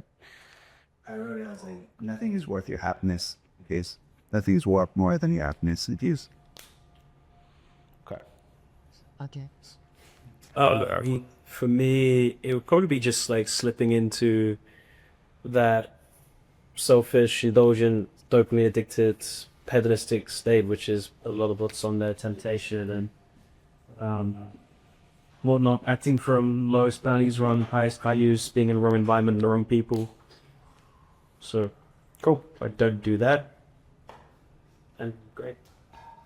Sometimes it helps just to like spell it out for yourself as well, right? And it's like, you probably knew most of these things already, right, before coming, but it's just like the reminder for yourself. Yeah. Cool. Maybe not filling up my diary to maximum capacity for the sake of it. Not filling up your... Feel Okay. busy. I always crave mental stimulation Right. right up until I go to bed. Okay. So I need to like just relax a little bit. So, Confusing how you trying to be productive. Yeah, And not the same. exactly. so why do you think that you do fill up your diary? Or is that something you do right now? Fill up your diary? So why do you think you do that right now, or have done up until now? Just like you were saying before about like the guilt of sitting there and not working or not listening to a podcast. Every time I'm driving, I've got a podcast on. I feel guilty if I listen to music on the way to the gym even. Why do you think? You'd be allowed to listen to, because I'm allowed to listen to music in the gym. That's when I reward myself. Yeah. So we didn't get into this today, and we probably won't go deep into this just because of time, but there's all these like rules that we set for ourselves. Sometimes they're conscious, sometimes they're not conscious. That was an example of a rule. I'm allowed to listen to music in the gym because maybe it gives you more motivation, you perform better in the gym. Is that I what? need to double up, do I? But that's your rule, right? That you've created. And we literally have all of these rules for ourselves, which basically determines whether we let ourselves be happy or not happy, right? And we have all of these unconscious rules. We're not going to go into it now because it's like a whole nother topic, but you can let that one simmer for yourselves as well. Like, what are the rules that you have for yourself? Like, for example, mine was, I told you that example of me working on a Monday was when I'd like feel the most productive, etc. And then it was like read a book. That broke my rule. That's why it was so uncomfortable for me to do. But as the old saying goes, rules are made to be broken. So see what it's like to break the rule. And maybe you keep it. Maybe it really serves you, right? They can be great, but maybe also it doesn't. And then if it doesn't, you can then change it. And then you can give yourself the permission to do it because you want to do it, right? Like there doesn't need to be any other reason than because I choose to.